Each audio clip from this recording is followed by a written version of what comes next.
ಶ್ರೀಗುರುಭ್ಯೋ ನಮಃ. ಹರಿ ಓಂ.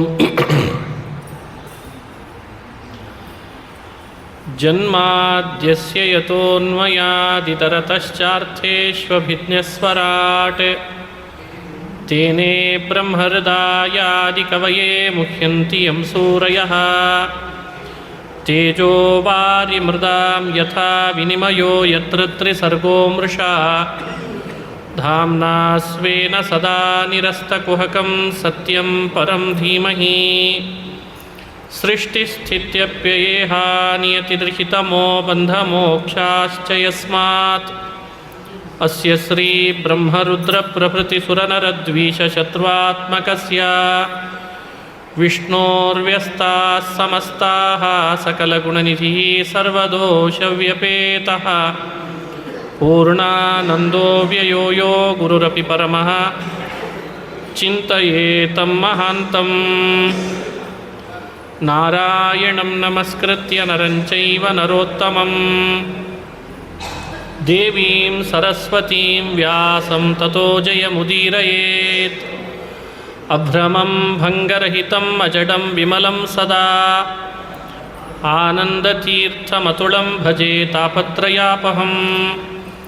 ಮೂಕೋಪಿ ಯತ್ಪ್ರಸಾದೇನ ಮುಕುಂದಶಯನಾಯತೆ ರಾಜರಾಜಾಯತೆ ರಿಕ್ತೋ ರಾಘವೇಂದ್ರಂ ತಮಾಶ್ರಯೇ.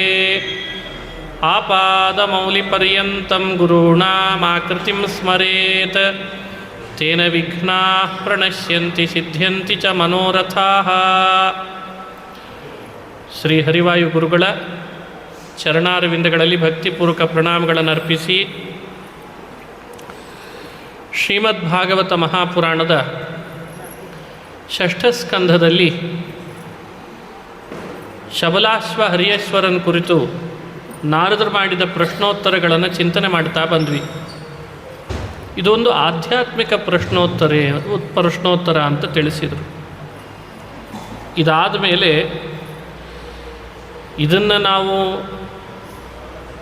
ಊಟಕ್ಕಿಂತ ಪೂರ್ವದಲ್ಲಿಯೇ ಪಾರಾಯಣ ಮಾಡಬೇಕು ಅಂತ ಪದ್ಧತಿ. ನಾರಾಯಣ ವರ್ಮ ಅಂತ ನಾರಾಯಣ ವರ್ಮದ ಮಹಿಮೆಯನ್ನು ಹೇಳಿದ್ದನ್ನು ನೋಡ್ತೇವೆ.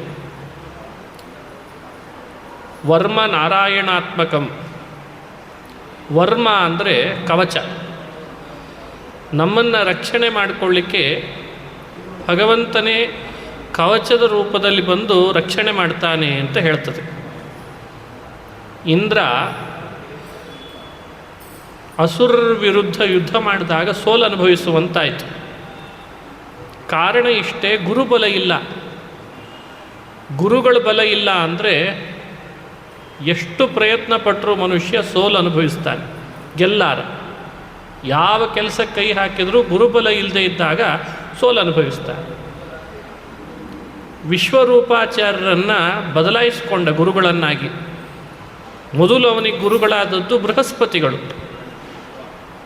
ಬೃಹಸ್ಪತ್ಯಾಚಾರ್ಯರ ಸಭೆಗೆ ಬಂದಾಗ ನೋಚ್ಚಚಾಲಾಸನಾದಿಂದ್ರ, ಇಂದ್ರನಿಗೆ ಐಶ್ವರ್ಯದ ಮದ ಬಂದಿತ್ತು, ಆಸನದಿಂದ ಎದ್ದೇಳಲಿಲ್ಲ. ಬೃಹಸ್ಪತ್ಯಾಚಾರ್ಯ ಮನಸ್ಸಿಗೆ ಖೇದ ಆಯಿತು. ಗೌರವ ಕೊಡ್ತಿಲ್ಲ ಈತ ಅಂತ ಬೃಹಸ್ಪತ್ಯಾಚಾರ್ಯರು ಮುನಿಸ್ಕೊಂಡ್ರು. ಅದೇ ಶಾಪವಾಗಿ ಪರಿಣಮಿಸ್ತು, ಗುರುಬಲ ಇಲ್ಲ ಅಂತ ಆಗಿಬಿಡ್ತು. ಬೃಹಸ್ಪತಿಯನ್ನೇ ಗುರು ಅಂತ ಕರೀತಾರೆ. ಗುರುವಾರ ಅಂತ ಕೇಳಿದೇವಲ್ಲ, ಮಂಗಳವಾರ, ಬುಧವಾರ, ಗುರುವಾರ ಅಂತ. ಗುರುವಾರ ಅಂದರೆ ಏನು? ಗುರುವಾರ. ಗುರು ಅಂದರೆ ಬೃಹಸ್ಪತಿ. ಬೃಹಸ್ಪತಿಯ ಬಲ ಇಂದ್ರನಿಗಿಲ್ಲ ಅಂತಾಯಿತು. ಅಸುರರೆಲ್ಲ ಬಂದು ದಾಳಿ ಮಾಡಿದರೆ ಇಂದ್ರನೇ ಸೋಲುವಂತಾಗಿಬಿಡ್ತು. ಎಲ್ಲ ಐಶ್ವರ್ಯ ಅಧಿಕಾರ ಕಳ್ಕೊಳ್ಳುವಂತಾಯಿತು. ಬ್ರಹ್ಮದೇವರನ್ನು ಬೇಡ್ಕೊಂಡ, ನೀವು ಮಾಡಿದ್ದ ಅಪರಾಧ, ಗುರುಗಳನ್ನು ದ್ರೋಹ ಮಾಡಬಾರ್ದು. ಗುರುಬಲ ಇಲ್ಲದಿದ್ದರೆ ಯಾರು ತಾನೇ ಮೇಲೆ ಬರಲಿಕ್ಕೆ ಸಾಧ್ಯ? ಅದೇ ಗುರುಗಳನ್ನೇ ಪ್ರಾರ್ಥನೆ ಮಾಡಿರಿ, ಕ್ಷಮೆ ಕೇಳ್ರಿ ಅಂತ ಹೇಳಿ ಕಳಿಸಿದ. ಬ್ರಹ್ಮ ಹೇಳ್ದ ಅಂದರೆ ದೇವತೆಗಳೇನು ಮಾಡಬೇಕು? ಸರಿ, ಬೃಹಸ್ಪತ್ಯಾಚಾರ್ಯ ಮನೆಗೆ ಬಂದು ಕ್ಷಮೆ ಕೇಳೋಣ ಅಂತಂದರೆ ಬೃಹಸ್ಪತ್ಯಾಚಾರ್ಯ ಕಣ್ಣಿಗೆ ಕಾಣದಂತೆ ಅದೃಶ್ಯರಾಗಿದ್ರಂತೆ. ನೋಡಿ, ಎದುರುಗಡೆಗಿದ್ದ ಬೃಹಸ್ಪತಿಗಳು ಕಣ್ಣಿಗೆ ಕಾಣಿಸ್ಲಿಲ್ಲ ಅಂತದೆ. ಅವರ ಪಾಪ ಅಷ್ಟಿತ್ತು. ಪಾಪ ಅಂದರೆ ಅಭಿಪ್ರಾಯ, ಕರ್ಮಗಳಿರ್ತದೆ. ಬೃಹಸ್ಪತ್ಯಾಚಾರ್ಯ ಕಾಣಿಸ್ದಂತಾಗಿದ್ದಾರೆ ಅಂದರೆ ಬ್ರಹ್ಮದೇವರ ಬಳಿಗೆ ಬಂದು ಹೇಳಿದ್ರು, ಯಾರಾದರೂ ಒಬ್ಬರು ಗುರುಗಳನ್ನು ಕೊಡಬೇಕು ನಮಗೀಗ ನೀವು. ತ್ವಷ್ಟೃ ಅಂತ ಒಬ್ಬ ಪ್ರಜಾಪತಿ ಇದ್ದಾನೆ. ತ್ವಷ್ಟೃ ಪ್ರಜಾಪತಿಯ ಮಗ ವಿಶ್ವರೂಪ ಅಂತ ಒಳ್ಳೆ ವೇದಾಂತಗಳನ್ನು ಚೆನ್ನಾಗಿ ತಿಳಿದಾತ ಮಂತ್ರಜ್ಞ, ಅವನನ್ನು ಆಶ್ರಯಿಸ್ರಿ ಅಂತಂದರು.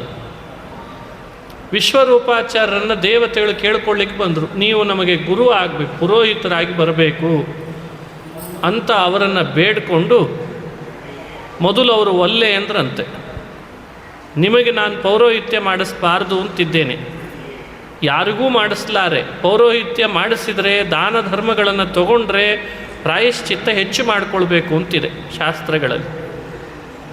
ಹಾಗಾಗಿ ನಾನು ಅದನ್ನು ಮಾಡಿಸ್ಲಾರೆ, ನಾವೇನಿದ್ರೂ ಭಗವಂತನ ಪ್ರೀತಿಗಾಗಿ ಬದುಕು ಸಾಧನೆಗಳನ್ನು ಮಾಡೋರು, ಬ್ರಹ್ಮದೇವರು ಹೇಳಿ ಕಳಿಸಿದ್ದಾರೆ, ದೇವತೆಗಳು ಬಂದು ಕೇಳ್ಕೊಳ್ಳುವಾಗ ಇಲ್ಲ ಅಂತ ಅನ್ಲಿಕ್ಕೆ ಬರಲ್ಲ, ಸರಿ ಆಗಲಿ ಅಂತ ಒಪ್ಕೊಂಡ್ರಂತೆ.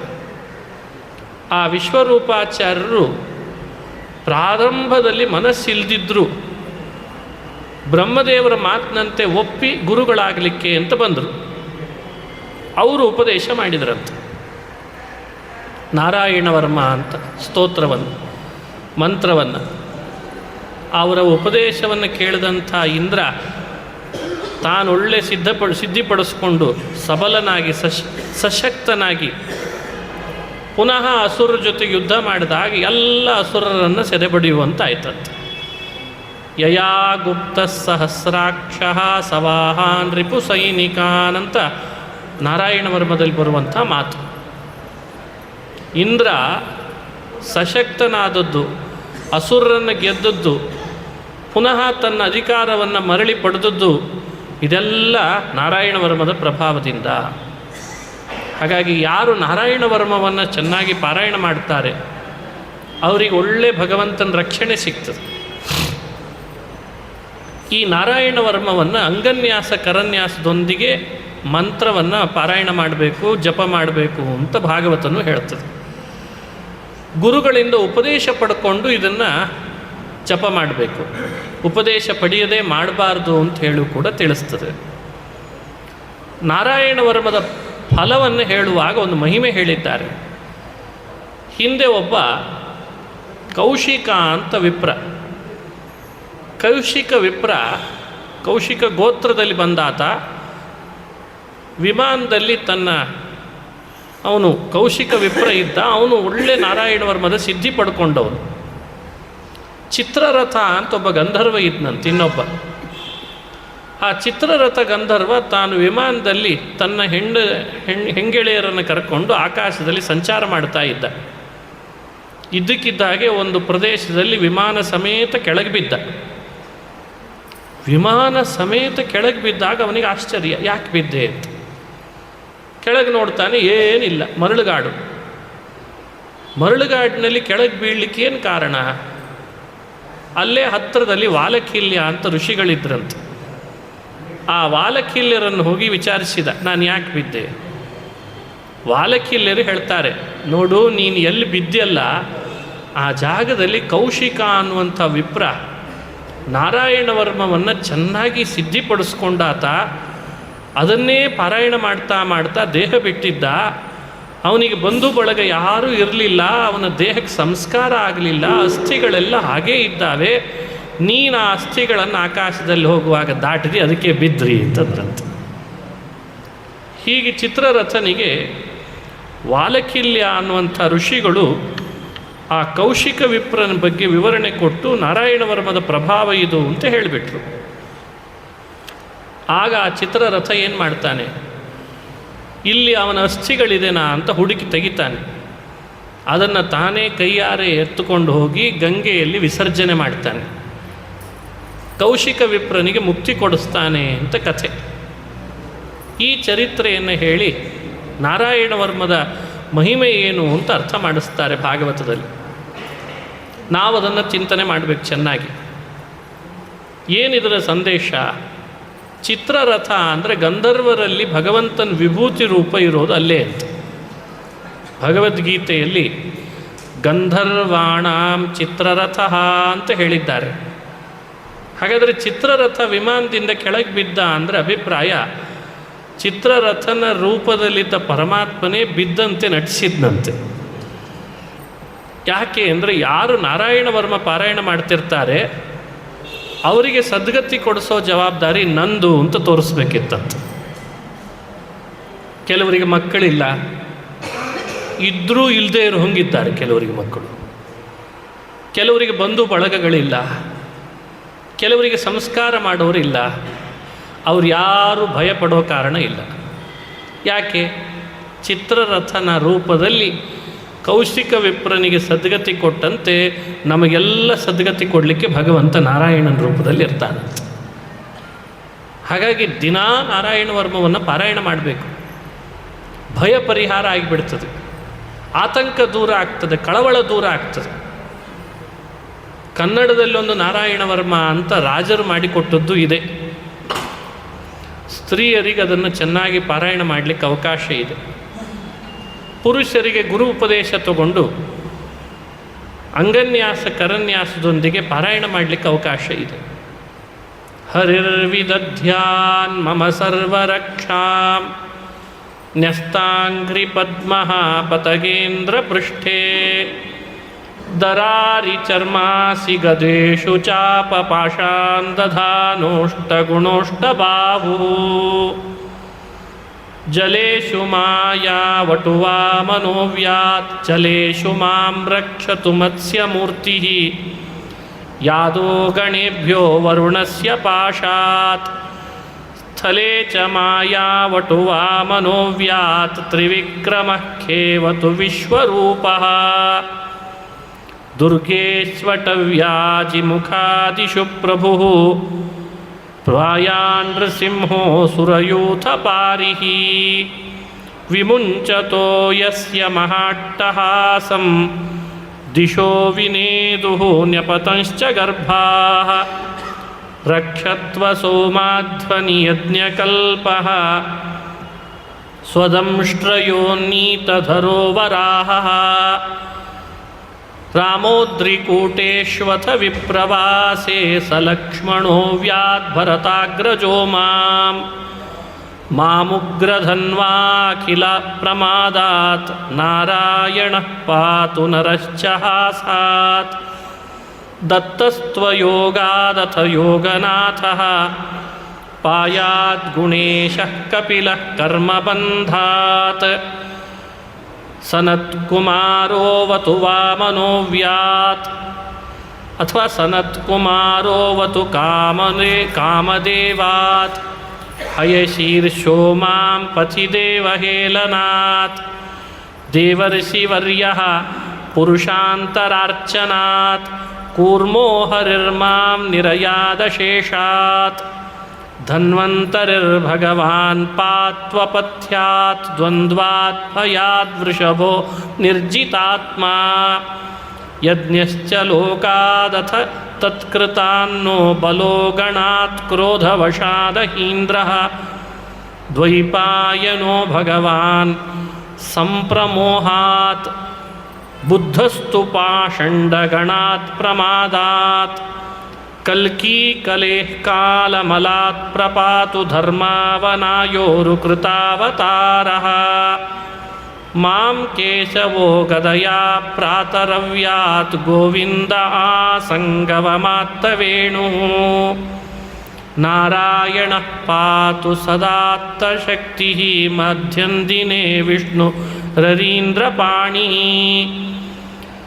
ದೇವೋಪರಾಹ್ನೇ ಮಧುಹೋಗ್ರಧನ್ವಾ ಸಾಯಂ ತ್ರಿಧಾಮಾವತು ಮಾಧವೋ ಮಾಂ ದೋಷೇ ಹೃಷೀಕೇಶ ಉತಾರ್ಧರಾತ್ರೇ ನಿಶೀಥ ಏಕೋವತು ಪದ್ಮನಾಭಃ ಶ್ರೀವತ್ಸಲಕ್ಷ್ಮಾ ಪರರಾತ್ರ ಈಶಃ ಪ್ರತ್ಯೂಷ ಈಶೋಸಿಧರೋ ಜನಾರ್ದನಃ ದಾಮೋದರೋ ವ್ಯಾದನುಸಂಧ್ಯಂ ಪ್ರಭಾತೆ ವಿಷ್ಣು ಶ್ರೀಮಾನ್ ಭಗವಾನ್ ಕಾಲಮೂರ್ತಿಃ ಚಕ್ರಂ ಯುಗಾಂತಾನಲತಿಗ್ಮನೇಮಿ ಭ್ರಮತ್ಸಮಂತಾತ್ ಭಗವತ್ ಪ್ರಮುಕ್ತಂ ದಂದಗ್ಧಿ ಸೈನ್ಯಮಾಶು ಕಕ್ಷಂ ಯಥಾವಾತ ಸಖೋ ಹುತಾಶಃ ಗದೇಶ ನಿಸ್ಪರ್ಶನ ವಿಷ್ಫುಲಿಂಗೆ ನಿಷ್ಪಿಂಡ್ಯಜಿತ ಪ್ರಭಾಸಿ ಪ್ರಿಯಾಸಿ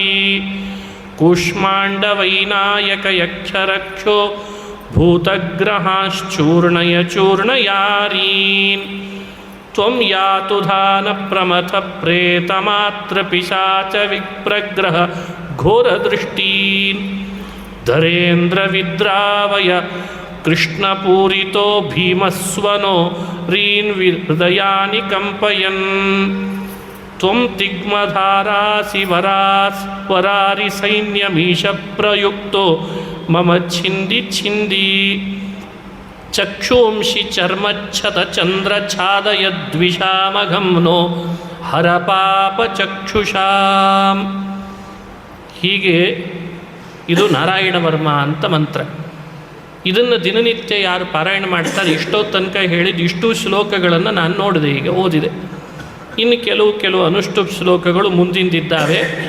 ಒಂದು 4-5 ಶ್ಲೋಕ ಅವುಗಳನ್ನು ಅನುಸಂಧಾನ ಮಾಡಿ ಫಲಶ್ರುತಿಯೊಂದಿಗೆ ಯಾರು ದಿನಾ ಜಪ ಮಾಡ್ತಾರೆ ಅವರಿಗೆ ರಕ್ಷಕನಾಗಿ ಭಗವಂತ ಇರ್ತಾನೆ ಅಂತ ಭಾಗವತ ಸಂದೇಶ ಕೊಡ್ತದೆ. ಅದನ್ನು ಶ್ರವಣ ಮಾಡಬೇಕು. ಇಷ್ಟಲ್ಲದೇನೆ ಮುಂದುವರೆದ ಕಥೆ ಹೇಳ್ತದೆ ಭಾಗವತ. ಗುರುಬಲ ಇಲ್ದಿದ್ದಾಗ ಗುರುಗಳನ್ನೇನೋ ಬದಲಾಯಿಸಿದ. ಆದರೆ ವಿಶ್ವರೂಪಾಚಾರ್ಯರಿಗೆ ಅಸುರರು ಎಲ್ಲ ತಾಯಿ ಕಡೆಯಿಂದ ಸಂಬಂಧ ಆಗಬೇಕಂತ. ಹಾಗಾಗಿ ವಿಶ್ವರೂಪಾಚಾರ್ಯರು ಇಂದ್ರದೇವರಿಗೆ ಆಹುತಿ ಕೊಟ್ಟು ಬಲ ಬರಲಿ ಅಂತ ಯಜ್ಞ ಮಾಡಿಸುವಾಗ ದೈತ್ಯರಿಗೂ ಆಹುತಿ ಕೊಟ್ಬಿಟ್ರಂತೆ. ದೇವೇಂದ್ರ ದೈತ್ಯರಿಗೆ ಆಹುತಿ ಕೊಟ್ಟಿದ್ದಾನೆ ಬಲ ಬರಲಿ ಅಂತ ತಿಳಿದು ಬಹಳ ಸಿಟ್ಟಾಗಿ ವಿಶ್ವರೂಪಾಚಾರ್ಯರನ್ನು ಹಿಂದೂ ಮುಂದೂ ಯೋಚಿಸದೆ ತಲೆ ಕತ್ತರಿಸಿಬಿಟ್ಟ. ಅವರಿಗೆ 3 ತಲೆಗಳಿತ್ತಂತೆ. ಸೋಮಪೀಠ ಅಂತ ಒಂದು, ಸುರಾಪೀಠ ಅಂತ ಇನ್ನೊಂದು, ಅನ್ನಾದ ಅಂತ ಮತ್ತೊಂದು. ಆ 3 ತಲೆಗಳನ್ನು ಒಂದಾದ ಮೇಲೆ ಒಂದರಂತೆ ಕತ್ತರಿಸಿಬಿಟ್ಟ. ವಿಶ್ವರೂಪಾಚಾರ್ಯ ತಲೆ ಕತ್ತರಿಸಿದ್ದಕ್ಕೆ ತ್ವಷ್ಟ್ರ ಅವರ ತಂದೆ ಅವನು ಸಿಟ್ಟಾದ. ನನ್ನ ಮಗನನ್ನು ಪೌರೋಹಿತ್ಯಕ್ಕೆ ಅಂತ ಕರ್ಕೊಂಡು ಹೋಗಿ ದೇವತೆಗಳು ಅವನಿಂದಲೇ ನಾರಾಯಣ ವರ್ಮವನ್ನು ಉಪದೇಶ ಪಡೆದು ನೋಡಿದರೆ ಅವನ ತಲೆನೇ ಕತ್ತರಿಸಿದ್ರಲ್ಲ ಅಂತ ಸಿಟ್ಟಾದ ತ್ವಷ್ಟ್ರು. ಇಂದ್ರ ಮಾಡಿದ್ದಿದೆಲ್ಲ ಅಂತ ಇಂದ್ರನ ಮೇಲೆ ಸಿಟ್ಟಿನಿಂದ ಯಾಗ ಮಾಡಿದ. ಯಾಗದಲ್ಲಿ ಅಗ್ನಿಪುರುಷ ಅಗ್ನಿ ಆಹುತಿ ಕೊಟ್ಟ ಹಾಗೆ ಅಗ್ನಿಪುರುಷ ಪ್ರೀತನಾಗಿ ಒಬ್ಬ ಮಗನನ್ನು ಹೊರಗೆ ಕಳಿಸಿದ್ನಂತೆ. ಯಾಕೆ ಅಂದರೆ ಇಂದ್ರನನ್ನು ಕೊಲ್ಲೋ ಮಗ ಬೇಕು ಅಂತ ಸಂಕಲ್ಪ ಮಾಡಿದ್ದ ತ್ವಷ್ಟ್ರು. ಸಂಕಲ್ಪ ಚೆನ್ನಾಗೇ ಮಾಡಿದ್ದ, ದೊಡ್ಡದಾಗಿ ಮಾಡಿದ್ದ ಸಂಕಲ್ಪ. ಆದರೆ ಆಹುತಿ ಕೊಡಬೇಕಾದ್ರೆ ಮಂತ್ರ ಹೇಳಿ ಕೊಡಬೇಕು. ಆ ಮಂತ್ರ ಏನಾಗಿದೆ ಅಂದರೆ ಸ್ವರ ವ್ಯತ್ಯಾಸ ಆಗಿಬಿಟ್ಟಿದೆ. ಇಂದ್ರನನ್ನು ಕೊಲ್ಲೋ ಮಗ ಬೇಕು ಅಂತ ಮಂತ್ರ ಹೇಳಬೇಕಲ್ವ, ಅರ್ಥ ಹಾಗೆ ಬರೋ ಹಾಗೆ. ಇಂದ್ರನಿಂದ ಸಾಯೋ ಮಗ ಬೇಕು ಅಂತ ಅರ್ಥ ಬರೋ ಹಾಗೆ ಸ್ವರವನ್ನು ಹೇಳಿಬಿಟ್ಟಿದ್ದಂತೆ. ಸ್ವರ ವೇದವನ್ನು ಸ್ವರಬದ್ಧವಾಗಿ ಹೇಳಬೇಕು. ಸ್ವರ ವ್ಯತ್ಯಾಸ ಮಾಡಿ ಹೇಳಿದರೆ ಬೇರೆ ಅರ್ಥ ಬಂದ್ಬಿಡ್ತದೆ. ಎಲ್ಲಿ ಯಾವ ಸ್ವರ ಹೇಳಬೇಕೋ ಅಲ್ಲಿ ಅದನ್ನೇ ಹೇಳಬೇಕಿತ್ತು, ಸ್ವರ ವ್ಯತ್ಯಾಸ ಮಾಡಿಬಿಟ್ಟ. ಅವನು ವ್ಯತ್ಯಾಸ ಮಾಡಿ ಹೇಳಿದರೆ ಸರಿ ಇರ್ತಿತ್ತು, ಅದನ್ನೂ ಮಾಡಿಕೊಳ್ಳಿಲ್ಲ, ಅವನಿಗೆ ಅದು ಮರ್ತೋಗಿದೆ. ಆ ಸಂದರ್ಭದೊಳಗೆ ಮತ್ತೆ ಯಜ್ಞ ಪುರುಷ ಅಂದರೆ ಯಜ್ಞದಲ್ಲಿ ಅಗ್ನಿ ಒಬ್ಬ ಮಗನನ್ನು ಕೊಡಬೇಕು ಅಂತ ಹೇಳಿ ಒಬ್ಬ ದೊಡ್ಡ ದೇಹದ ಮಗನನ್ನೇ ಕೊಟ್ಟ. ಅವನೇ ವೃತ್ರಾಸುರ ಅಂತಾದ ಅಂತದ. ವೃತ್ರಾಸುರ ಎಷ್ಟು ಬೆಳೆದಿದಾನ ಆಕಾಶದ ಎತ್ತರ. ಇಂದ್ರನಿಗೆ ಅರ್ಥ ಆಯಿತು, ಓಹೋ ತ್ವಷ್ಟ್ರು ಯಜ್ಞ ಮಾಡಿದ್ರಿಂದ ಈ ಅಸುರ ಹುಟ್ಟಿದಾನೆ ಅಂತ. ಯುದ್ಧ ಮಾಡಲಿಕ್ಕೆ ಹೋದ. ಮೊದಲು ಯುದ್ಧ ಮಾಡ್ತಾ ಇಂದ್ರ ಸೋತ ಅಂತದೆ ಭಾಗವತ. ಆಮೇಲೆ ಅವನಿಗೆ ತಿಳಿತಿಲ್ಲ ಇವನನ್ನು ಹ್ಯಾಕೆ ಕೊಲ್ಲಬೇಕು ಸೋಲಿಸ್ಬೇಕು ಅಂತ. ಇಂದ್ರನಿಗೆ ನಾರಾಯಣನನ್ನು ಶರಣು ಬಂದ್ರಂತೆ. ನಾರಾಯಣ ಹೇಳ್ತಾನೆ, ಅವನು ಆಹುತಿ ಕೊಟ್ಟು ತ್ವಷ್ಟ್ರು ಇವನನ್ನು ಹುಟ್ಟಿಸಿದ ಮೇಲೆ ಸಾಧಾರಣ ಆಯುಧದಿಂದ ಕೊಲ್ಲಿಕ್ಕಾಗಲ್ಲ, ವಜ್ರಾಯುಧದಿಂದ ಮಾತ್ರ ಅವನ್ನು ಕೊಲ್ಲಿಕ್ಕಾಗ್ತದೆ. ಇಂದ್ರ ನೀನು ವಜ್ರಾಯುಧ ನಿರ್ಮಾಣ ಮಾಡು ಅಂದ್ರಂತೆ. ಇಂದ್ರದೇವರು ಕೇಳಿದರು, ನಾರಾಯಣ ವಜ್ರಾಯುಧ ಅಂದರೆ ಏನದು, ಹೇಗೆ ಮಾಡಬೇಕು? ಕೆಳಗಡೆಯಲ್ಲಿ ದಧೀಚಿ ಅಂತ ಒಬ್ಬ ಋಷಿಗಳಿದ್ದಾರೆ. ಇಡೀ ಜೀವನದ್ದಕ್ಕೂ ನಾರಾಯಣ ವರ್ಮವನ್ನೇ ಪಾರಾಯಣ ಮಾಡಿದ್ದಾರೆ. ಅವರ ಅಸ್ಥಿಗಳಲ್ಲಿ ನಾರಾಯಣನ ಸನ್ನಿಧಾನ ಬಂದಿದೆ. ಅವರೇನಾದರೂ ಅಸ್ಥಿಗಳನ್ನು ಬಿಟ್ಟುಕೊಟ್ರೆ ವಜ್ರಾಯುಧ ಆಗ್ತದೆ ಅಂದ್ರಂತೆ. ದೇವೇಂದ್ರ ದೇವತೆಗಳನ್ನು ಕರ್ಕೊಂಡು ಹೋಗಿ ದಧೀಚಿ ಋಷಿಗಳನ್ನು ಬೇಡಿದ, ನಿಮ್ಮ ಅಸ್ಥಿಗಳಿದ್ದರೆ ಅಷ್ಟೇ ನಾರಾಯಣ ವರ್ಮ ಸಿದ್ಧಿ ಇದ್ದದ್ರಿಂದ ವಜ್ರಾಯುಧ ಮಾಡಿಕೊಳ್ಳಿಕ್ಕೆ ಬರ್ತದಂತೆ, ಅಸ್ಥಿಗಳನ್ನು ಕೊಡ್ತೀರಾ ಅಂತ ಕೇಳಿದರೆ, ನೋಡಿ ಆ ವಿಪ್ರ ಎಷ್ಟು ದೊಡ್ಡ ತಪಸ್ವಿ. ನನ್ನ ದೇಹದಲ್ಲಿರೋ ಅಸ್ಥಿಗಳಿಂದ ಲೋಕಕ್ಕೆ ಕಂಟಕನಾದ ವೃತ್ರನ ಸಂಹಾರ ಆಗ್ತದೆ ಅಂತಾದರೆ ದೇಹ ಬಿಡಲಿಕ್ಕೂ ಸಿದ್ಧ ಅಂದ್ರಂತೆ. ನೋಡಿ, ಲೋಕೋಪಕಾರದ ಬುದ್ಧಿ ಮಹಾತ್ಮರಿಗೆ ಎಷ್ಟಿರ್ತದೆ ಅನ್ಲಿಕ್ಕೆ ಇದು ನಿದರ್ಶನ. ಯೋಗದಿಂದ ದೇಹ ಬಿಟ್ಟುಕೊಟ್ಬಿಟ್ರಂತೆ. ಆ ದೇಹದೊಳಗಿರೋ ಅಸ್ಥಿಗಳನ್ನು ಸೇರಿಸಿ ನಾರಾಯಣ ವರ್ಮದ ಪ್ರಭಾವ ನೋಡಿ ಅದು ವಜ್ರಾಯುಧ ಅಂತ ನಿರ್ಮಾಣ ಆಯಿತು. ಅಂದರೆ ನಾರಾಯಣ ವರ್ಮವೇ, ನಾರಾಯಣನೇ ಒಂದು ರೂಪದಲ್ಲಿ ವಜ್ರಾಯುಧ ಆದ ಅಂತ ಅಭಿಪ್ರಾಯ. ಯುದ್ಧ ಮಾಡಿದ, ವೃತ್ರಾಸುರನನ್ನು ಸಂಹಾರ ಮಾಡಲಿಕ್ಕಾಯ್ತಂತೆ. ಹೀಗೆ ಶತ್ರು ವೃತ್ರಾಸುರನ ಸಂಹಾರ ಅದು ವಜ್ರಾಯುಧದಿಂದ ಆಯಿತು ಅಂದರೆ ನಾರಾಯಣನಿಂದ ಆಯಿತು. ಅಸ್ಥಿಗಳಲ್ಲಿ ನಾರಾಯಣನ ಸನ್ನಿಧಾನ ಬಂದಿತ್ತು ಅಂದರೆ ಅದು ನಾರಾಯಣ ವರ್ಮದಿಂದ ಬಂದಿತ್ತು. ಇಷ್ಟು ಶಕ್ತಿಯುತವಾದದ್ದು ನಾರಾಯಣ ವರ್ಮ ಮಂತ್ರ ಅಂತನ್ನೋ ಸಂದೇಶವನ್ನು ಭಾಗವತ ನಮಗೆ ಅರ್ಥ ಮಾಡಿಸ್ತದೆ. ಅದನ್ನು ತಿಳಿದುಕೊಳ್ಬೇಕು. 7ನೇ ಸ್ಕಂದ ಶ್ರೀಮದ್ ಭಾಗವತದಲ್ಲಿ ಅದು ಅದ್ಭುತ. ಹಿರಣ್ಯಕಶ್ಯಪು ಹಿರಣ್ಯಾಕ್ಷ ಅಂತ ಕಶ್ಯಪರಿಬ್ಬರು ಮಕ್ಕಳು. ಆ ಕಶ್ಯಪರ ಮಕ್ಕಳಾದ ಹಿರಣ್ಯಕಶ್ಯಪುವಿನ ಬಗ್ಗೆ 7ನೇ ಸ್ಕಂದದಲ್ಲಿ ಅವನ ಕ್ರೌರ್ಯದ ಬಗ್ಗೆ, ಅವನ ನಾಸ್ತಿಕತೆಯ ಬಗ್ಗೆ ವಿವರಣೆ ಕೊಡ್ತದೆ. ಅದಕ್ಕೆ ತಕ್ಕಂತೆ ಹಿರಣ್ಯಕಶ್ಯಪುವಿನ ಮಗ ಪ್ರಹ್ಲಾದ, ಅವನ ಭಕ್ತಿ, ಅವನ ಶ್ರದ್ಧೆಯ ಬಗ್ಗೆ ವಿವರಣೆ ಕೊಡ್ತದೆ. ಅಂತೂ ಲಕ್ಷ್ಮೀ ನರಸಿಂಹನ ಅವತಾರದ ಚರಿತ್ರೆ 7ನೇ ಸ್ಕಂದದಲ್ಲಿ ಹೇಳುವಾಗ ಇವರಿಬ್ಬರನ್ನು ಮುಖ್ಯವಾಗಿ ನೋಡ್ತಾರೆ. ನರಸಿಂಹ ಬಂದದ್ದು ನಿಜ, ಆದರೆ ಇಷ್ಟೇ ಹಿರಣ್ಯಕಶಿಪುವಿಗಾಗಿ ಬಂದ, ಪ್ರಹ್ಲಾದನಿಗಾಗಿ ಬಂದ ಅಂತ ತಿಳಿಬೇಕು. ಅದು ಮುಖ್ಯ. ಬಂದ ಹಿರಣ್ಯಕಶಿಪುವನ ಸೀಳ್ದ, ಪ್ರಹ್ಲಾದನಿಗೆ ಮಾತ್ರ ವರ ಕೊಟ್ಟ. ಭಾಗವತ ನಮ್ಮನ್ನು ಎಚ್ಚರಿಸ್ತದೆ, ಎರಡರೊಳಗೆ ಒಂದಾಗ್ರಿ ಅಂತ. ಒಂದ ಹಿರಣ್ಯಕಶಿಪು ಆಗ, ದೇವರು ಇಲ್ಲ ಅಂದರೆ ಇಲ್ಲ ಅಂತಾದರೂ ಸಾಧನೆ ಮಾಡು. ದ್ವೇಷ ಮಾಡೋದಾದರೆ ಅವನು ಹಾಗೆ ಮಾಡು. ಇಲ್ಲ ಭಕ್ತಿ ಮಾಡ್ತೇನೆ ಅಂತಂದರೆ ಪ್ರಹ್ಲಾದನಾಗಿ ಮಾಡು. ಅವನಿದ್ದಾನೆ ಅಂದರೆ ಇದ್ದಾನೆ, ರಕ್ಷಣೆ ಮಾಡ್ತಾನೆ. ಅವನಿದ್ದಾನೆ ಅನ್ನೋದ್ರ ಬಗ್ಗೆ ಅಷ್ಟು ವಿಶ್ವಾಸ ಇರಲಿ. ಯಾರಾದರೂ ದೇವರು ಬರ್ತಾನ? ಹಿರಣ್ಯಕಶಿಪು ಆಗಿದ್ದಾನೆ ಅಂದರೂ ಲಕ್ಷ್ಮೀ ನರಸಿಂಹ ಬರ್ತಾನೆ, ಪ್ರಹ್ಲಾದ ಆಗಿದ್ದಾನೆ ಅಂದರೂ ಲಕ್ಷ್ಮೀ ನರಸಿಂಹ ಬರ್ತಾನೆ. ಎರಡರೊಳಗೆ ಒಂದೂ ಆಗದೆ ಇದ್ದರೆ ದೇವ್ರು ಹೆಂಗೆ ಬರಬೇಕು ಹೇಳಿ? ಇದು ಸಪ್ತಮ ಸ್ಕಂದ ನಮಗೆ ಕೊಡುವ ತಿಳುವಳಿಕೆ. ನಾವಿವತ್ತು ಎರಡರೊಳಗೆ ಒಂದಾಗಲಿಕ್ಕೆ ತಯಾರಿಲ್ಲ. ಇಲ್ಲ, ದೇವ್ರಿಲ್ಲ ಅಂತಾದರೂ ಹೋಗಲಿ, ಸರಿಯಾಗಿ ದ್ವೇಷ ಮಾಡಿ ನೋಡೋಣ. ಅದು ಭಯ, ಇದ್ದು ಬಿಟ್ಟರೆ ಸರಿ ಇಲ್ವಾ? ಹಾಗೆ ಮಾಡು. ಇದಾನ ಭಕ್ತಿ ಚೆನ್ನಾಗಿ ಮಾಡು. ಯಾಕೆ ಅವನನ್ನು ಮರಿತೀಯ? ಯಾಕೆ ಅವನನ್ನು ಆಡ್ಕೊಳ್ತೀಯ? ಯಾಕೆ ಇನ್ನೂ ನನಗೇನೂ ಕೊಟ್ಟಿಲ್ಲ ಅಂತ ಕೊರಗ್ತೀಯ? ಭಕ್ತಿನೂ ಸರಿಯಾಗಿ ಮಾಡಲ್ಲ, ದ್ವೇಷನೂ ಸರಿಯಾಗಿ ಮಾಡಲ್ಲ. ಭಕ್ತಿಗೆ ಭಕ್ತಿ ಸರಿ ಇಲ್ಲ, ದ್ವೇಷಕ್ಕೆ ದ್ವೇಷ ಸರಿ ಇಲ್ಲ ಅಂದರೆ ಹೇಗೆ? ನಡಂತರ ಆಗಬೇಡ, ಸರಿಯಾಗಿ ಭಕ್ತಿ ಮಾಡು, ಅದಕ್ಕೂ ಒಲಿತಾನೆ ಭಗವಂತ. ಹೀಗೆ ಈ ತಿಳುವಳಿಕೆ ಕೊಡಲಿಕ್ಕೆ ಬಂದ ಉಪಾಖ್ಯಾನ ಪ್ರಹ್ಲಾದೋಪಾಖ್ಯಾನ ಅಥವಾ ಲಕ್ಷ್ಮೀ ನರಸಿಂಹೋಪಾಖ್ಯಾನ. ಅದು ಸಪ್ತಮ ಸ್ಕಂಧ ಅಂತ ಹೇಳ್ತಾರೆ. ಈ ಸಪ್ತಮ ಸ್ಕಂದದ ಪ್ರಾರಂಭದಲ್ಲಿ ಮೊದಲೇನೆ ಪ್ರಹ್ಲಾದನ ಕಥೆ ಹೇಳಲ್ಲ. ಮೊದಲು ಇಲ್ಲಿ ಧರ್ಮರಾಜನಿಗೆ ಉಪದೇಶ ಮಾಡಿದ್ರ ವಿವರಣೆಯನ್ನು ಕೊಡ್ತಾರೆ. ಪರೀಕ್ಷಿತ್ ರಾಜ ಏನು ಪ್ರಶ್ನಿಸಿದ? ಬಹಳ ವಿಶಾಲವಾಗಿದೆ, ವಿಸ್ತಾರವಾಗಿದೆ.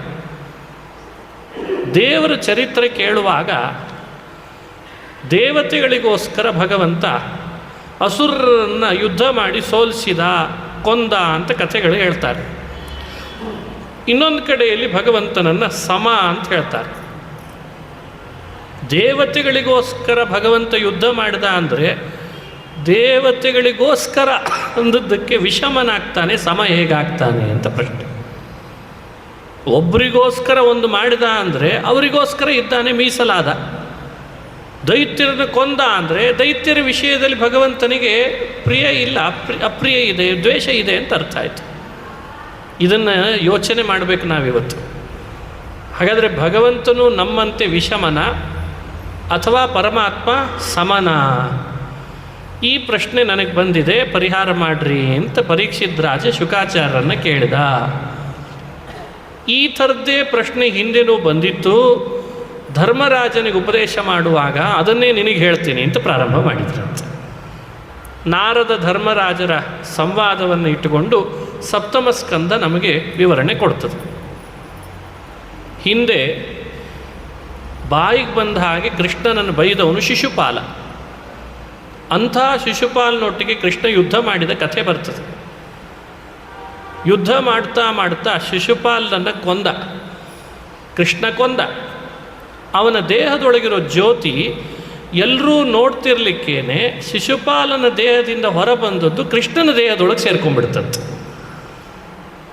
ಅರೆ, ಅಗ್ರ ಪೂಜೆ ಮಾಡಿದ್ದಾನೆ ಕೃಷ್ಣನಿಗೆ ಧರ್ಮರಾಜ.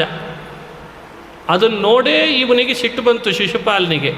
ಹೋಗಿ ಹೋಗಿ ಕೃಷ್ಣನಿಗೆ ಅಗ್ರ ಪೂಜೆ ಮಾಡಿಬಿಟ್ಟೆಲ್ಲ ಅಂತ ಬೈದ, ಬೈಗಳಿಂದ. ಯುದ್ಧಕ್ಕೆ ಬಾ ಅಂತ ಕರೆದ, ಮಾಡಿದರೆ ಯುದ್ಧ, ಕೊಂದ ಕೃಷ್ಣ. ಜ್ಯೋತಿ ನೋಡಿದರೆ ಕೃಷ್ಣನ ದೇಹದೊಳಗೆ ಸೇರಿಬಿಡ್ತು. ಧರ್ಮರಾಜನಿಗೆ ಇದು ಮನಸ್ಸಿನಲ್ಲಿ ಸಂಶಯ ಮೂಡಿಸ್ತು. ಇಷ್ಟು ಬೈಬಾರ್ದು ಬೈದಿದಾನಾತ, ಅವನ ಜೊತೆ ಕೃಷ್ಣ ಯುದ್ಧ ಮಾಡಿ ಕೃಷ್ಣ ಅವನನ್ನು ಕೊಂದಿದ್ದಾನೆ. ನೋಡಿದರೆ ಶಿಶುಪಾಲನ ದೇಹದ ಜ್ಯೋತಿ ಕೃಷ್ಣನನ್ನು ಸೇರ್ಕೊಳ್ತು ಅಂದರೆ ದೇವರನ್ನ ದ್ವೇಷ ಬೈದ್ರನೇನೆ ನಮಗೆ ಮೋಕ್ಷ ಕೊಡ್ತಾನೆ ಹೇಗೆ ಅಂತ ಕಥೆ ಅಂತೂ ಹಾಗೆ ಬಂತ. ಬೈದವನಿಗೆ ತಾನೇ ಕೃಷ್ಣ ಈಗ ತನ್ನ ದೇಹದೊಳಗೆ ಸೇರಿಸ್ಕೊಂಡದ್ದು. ಆದರೆ ಇನ್ಮೇಲಿಂದ ಎಲ್ಲರೂ ಬೈಲಿಕ್ಕೆ ಶುರು ಮಾಡಬೇಕು. ಬಾಯಿಗೆ ಬಂದಾಗ ಬೈದು ಬಿಟ್ಟರೆ ಕೃಷ್ಣ ಬಂದು ನಮಗೂ ಒಂದು ಮೋಕ್ಷ ಕೊಟ್ಟುಬಿಡ್ತಾನೇನೋ. ಇದೆಲ್ಲ ತಪ್ಪು ತಿಳುವಳಿಕೆಗಳು ಬರ್ತದೆ ಮೇಲ್ನೋಟಕ್ಕೆ ಭಾಗವತ ಮಹಾಭಾರತ ನೋಡುವಾಗ. ಅದಕ್ಕೆ ನಾರದರು ವಿವರಣೆ ಕೊಡ್ತಾ ಬರ್ತಾರೆ. ನೋಡು ಧರ್ಮರಾಜ, ಭಗವಂತನನ್ನು ಬೈಯೋದು ಅಥವಾ ಅವನನ್ನು ಸ್ತೋತ್ರ ಮಾಡೋದು, ಅವನನ್ನು ನಿಂದಿಸೋದು ಇವುಗಳು ಮುಖ್ಯ ಅಂತ ಭಾವಿಸಬೇಡ. ದೇವರು ಮುಕ್ತಿ ಕೊಡಲಿಕ್ಕೆ ಅವರವರ ಸ್ವರೂಪದ ಅರ್ಹತೆ ಏನಿದೆ ಅದು ಮುಖ್ಯ ಆಗ್ತದೆ ಅಂತಂದ್ರಂತ. ಶಿಶುಪಾಲ ಅಂದರೆ ನೀನು ಯಾರಂತ ತಿಳಿದಿದ್ದಿ? ಈ ಜನ್ಮದಲ್ಲಿ ನಿನ್ನ ಕಣ್ಣು ಮುಂದೆ ಶಿಶುಪಾಲ. ಹಿಂದಿನ ಜನ್ಮದಲ್ಲಿ ಆತ ಏನಾಗಿದ್ದ, ಅದರ ಹಿಂದಿನ ಜನ್ಮದಲ್ಲಿ ಮತ್ತೇನಾಗಿದ್ದ, ಅದನ್ನೆಲ್ಲ ನೀನು ನೋಡಿ ಮಾತನಾಡು. ಹಿಂದಿನ ಜನ್ಮದಲ್ಲಿ ಶಿಶುಪಾಲ ರಾವಣನಾಗಿದ್ದಂತೆ. ರಾವಣನಿಗಿಂತ ಹಿಂದೆ ಏನಾಗಿದ್ದ ಅಂತ ಕೇಳಿದ. ಮತ್ತೆ ಅದ್ರ ಹಿಂದೆ ಏನಾಗಿದ್ದ ಅಂತ ಹೀಗೆ ಹೋಗಬೇಕಲ್ಲ. ಅದ್ರ ಹಿಂದೆ ಏನಾಗಿದ್ದ? ಹಿರಣ್ಯಕಶಿಪು ಆಗಿದ್ದ. ಅದ್ರ ಹಿಂದೆ ಏನಾಗಿದ್ದ ಅಂತ ಮತ್ತೆ ಅದ್ರ ಹಿಂದೆ ಏನಾಗಿದ್ದ? ಭಗವಂತನ ಮನೆ ಬಾಗಿಲು ಕಾಯುವ ಜಯ ಅಂತ ದ್ವಾರಪಾಲಕನಾಗಿದ್ದ ಅಂದ್ರಂತ. ಜಯ ಹಿರಣ್ಯಕಶಿಪು ಆಗಿ ಹುಟ್ಟಿದ. ಹಿರಣ್ಯಕಶಿಪು ರಾವಣನಾಗಿ ಹುಟ್ಟಿದ. ರಾವಣ ಶಿಶುಪಾಲನಾಗಿ ಹುಟ್ಟಿದ್ದ. ಕೃಷ್ಣನ ಜೊತೆಗೆ ಯುದ್ಧ ಮಾಡಿದ. 3 ರಾಕ್ಷಸ ಜನ್ಮ ಪಡೆದಿದ್ದಂತೆ ಜಯ. ಈಗ ಯುದ್ಧ ಮಾಡಿದ ಆಗ ಮಡದ. ಈಗ ಮತ್ತೊಂದು ಜನ್ಮ ಅವನಿಗೆ ಬರಲಿಕ್ಕೆ ಇರಲಿಲ್ಲ. ಅದಕ್ಕೆ ಅವನ ಜ್ಯೋತಿ ಕೃಷ್ಣನ್ ಸೇರ್ತು. ಅವನು ಮತ್ತೆ ದ್ವಾರಪಾಲಕನಾಗಿದ್ದಾನೆ ಅಂತ ನಾರದರು ಉಪದೇಶ ಮಾಡಿದ್ರಂತೆ. ಭಗವಂತ ಮುಕ್ತಿ ಕೊಡೋದು ಅವರವರ ಸ್ವರೂಪದ ಅರ್ಹತೆಯನ್ನು ನೋಡಿಯೇ ಹೊರತು ಮೇಲಿರುವ ದೇಹವನ್ನು ನೋಡಿ ಅಲ್ಲ ಅಂತ. ಇದರಿಂದಲೂ ದೇವರ ಕರುಣಾ ಸಮುದ್ರ ಅಂತ ತಿಳಿತದಂತೆ. ಎಲ್ಲ ಮೇಲ್ಮೇಲೆ ನೋಡಿ ಶಿಕ್ಷೆ ಕೊಡೋದು ಇವತ್ತಿನ ನ್ಯಾಯಾಲಯದ ವ್ಯವಸ್ಥೆ. ಅವ ಮೇಲೇನಿದ್ದಾನೆ ನೋಡ್ತಾರೆ, ಶಿಕ್ಷೆ ಕೊಟ್ಬಿಡ್ತದೆ. ಒಳಗೇನಿದ್ದಾನೆ ಅಂತ ನೋಡಿ ತೀರ್ಮಾನ ಮಾಡೋದು ಅಂದರೆ ಭಗವಂತ ಮಾತ್ರ ಅಂತ. ಅದಕ್ಕೆ ಅವರೊಂದು ಪಟ್ಟಿನೇ ಹೇಳ್ತಾರೆ, ತಿಳಿದುಕೊಳ್ಳಿ ಎಲ್ಲರೂ ಅಂತ.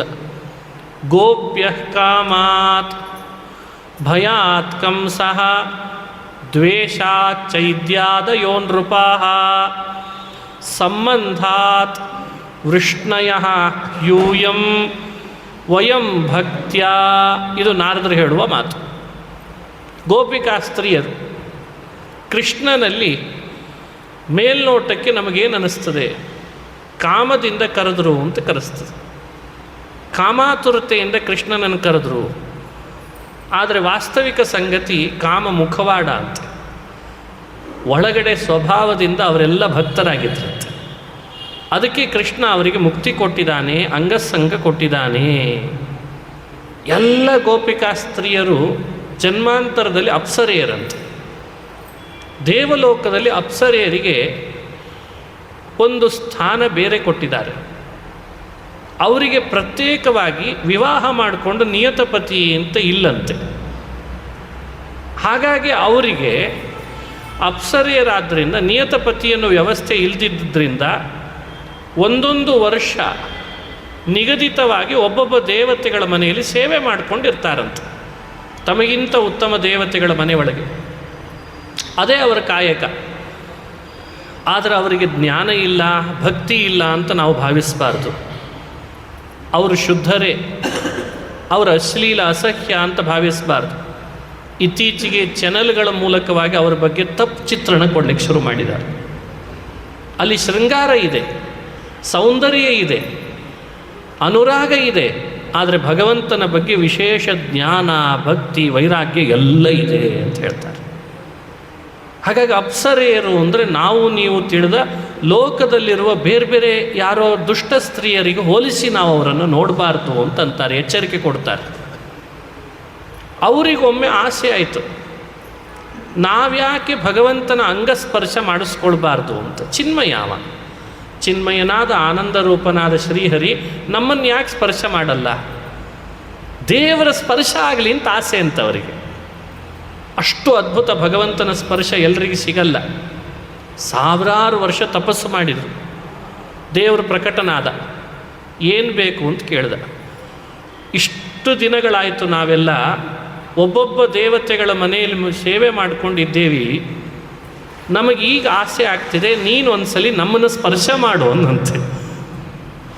ನಿನ್ನ ಅಂಗಸಂಗ ಬೇಕು, ಸ್ಪರ್ಶ ಬೇಕು ಅಂದದ್ದಕ್ಕೆ ಕೃಷ್ಣ ಭಗವಂತ ಅಂದ, ಕೃಷ್ಣನಾಗಿ ನಾನು ಮುಂದೆ ಅವತಾರ ಮಾಡ್ತೇನೆ. ಆವಾಗ ನೀವೆಲ್ಲ ಅಪ್ಸರೆಯರು ಗೋಕುಲದಲ್ಲಿ ಹುಟ್ಟ್ರಿ, ಅಂಗಸ್ಪರ್ಶ ಸಿಗ್ತದೆ. ಆದರೆ ಒಂದು ನಿಯಮ ಅಂದ, ಮತ್ತೆ ನನ್ನ ಅಂಗಸ್ಪರ್ಶ ಆಗಬೇಕಾದ್ರೆ ಲಕ್ಷ್ಮೀ ಸನ್ನಿಧಾನ ಇದ್ದರೆ ಮಾತ್ರ ಆಗ್ತದೆ ಅಂತ ನಿಯಮ ಹಾಕಿದ್ದಂತೆ. ಮತ್ತೆ ಅವರು ತಪಸ್ಸು ಮಾಡಿದರು ಲಕ್ಷ್ಮೀದೇವಿಯನ್ನು ಕುರಿತು. ಸಾವಿರಾರು ವರ್ಷದ ತಪಸ್ಸಿಗೆ ಲಕ್ಷ್ಮಿ ಒಲಿದ್ಲು. ಏನು ಬೇಕು ಅಂದ್ಲು. ಇಲ್ಲ, ಕೃಷ್ಣ ಅವತಾರ ಮಾಡ್ತಾ ಇದ್ದಾನೆ, ಅವನ ಅಂಗಸ್ಪರ್ಶ ನಮಗೆ ಆಗಬೇಕು ಅಂತ ವರ ಕೇಳಿದ್ದೇವೆ, ನಿನ್ನ ಸನ್ನಿಧಾನ ಇದ್ದರೆ ಮಾತ್ರ ಅಂತ ನಿಯಮ ಹಾಕಿದ್ದಾನೆ, ನೀನು ಯಾವಾಗ ಸನ್ನಿಹಿತಳಾಗ್ತಿ ಅಂತ ಕೇಳಿದ್ರಂತೆ.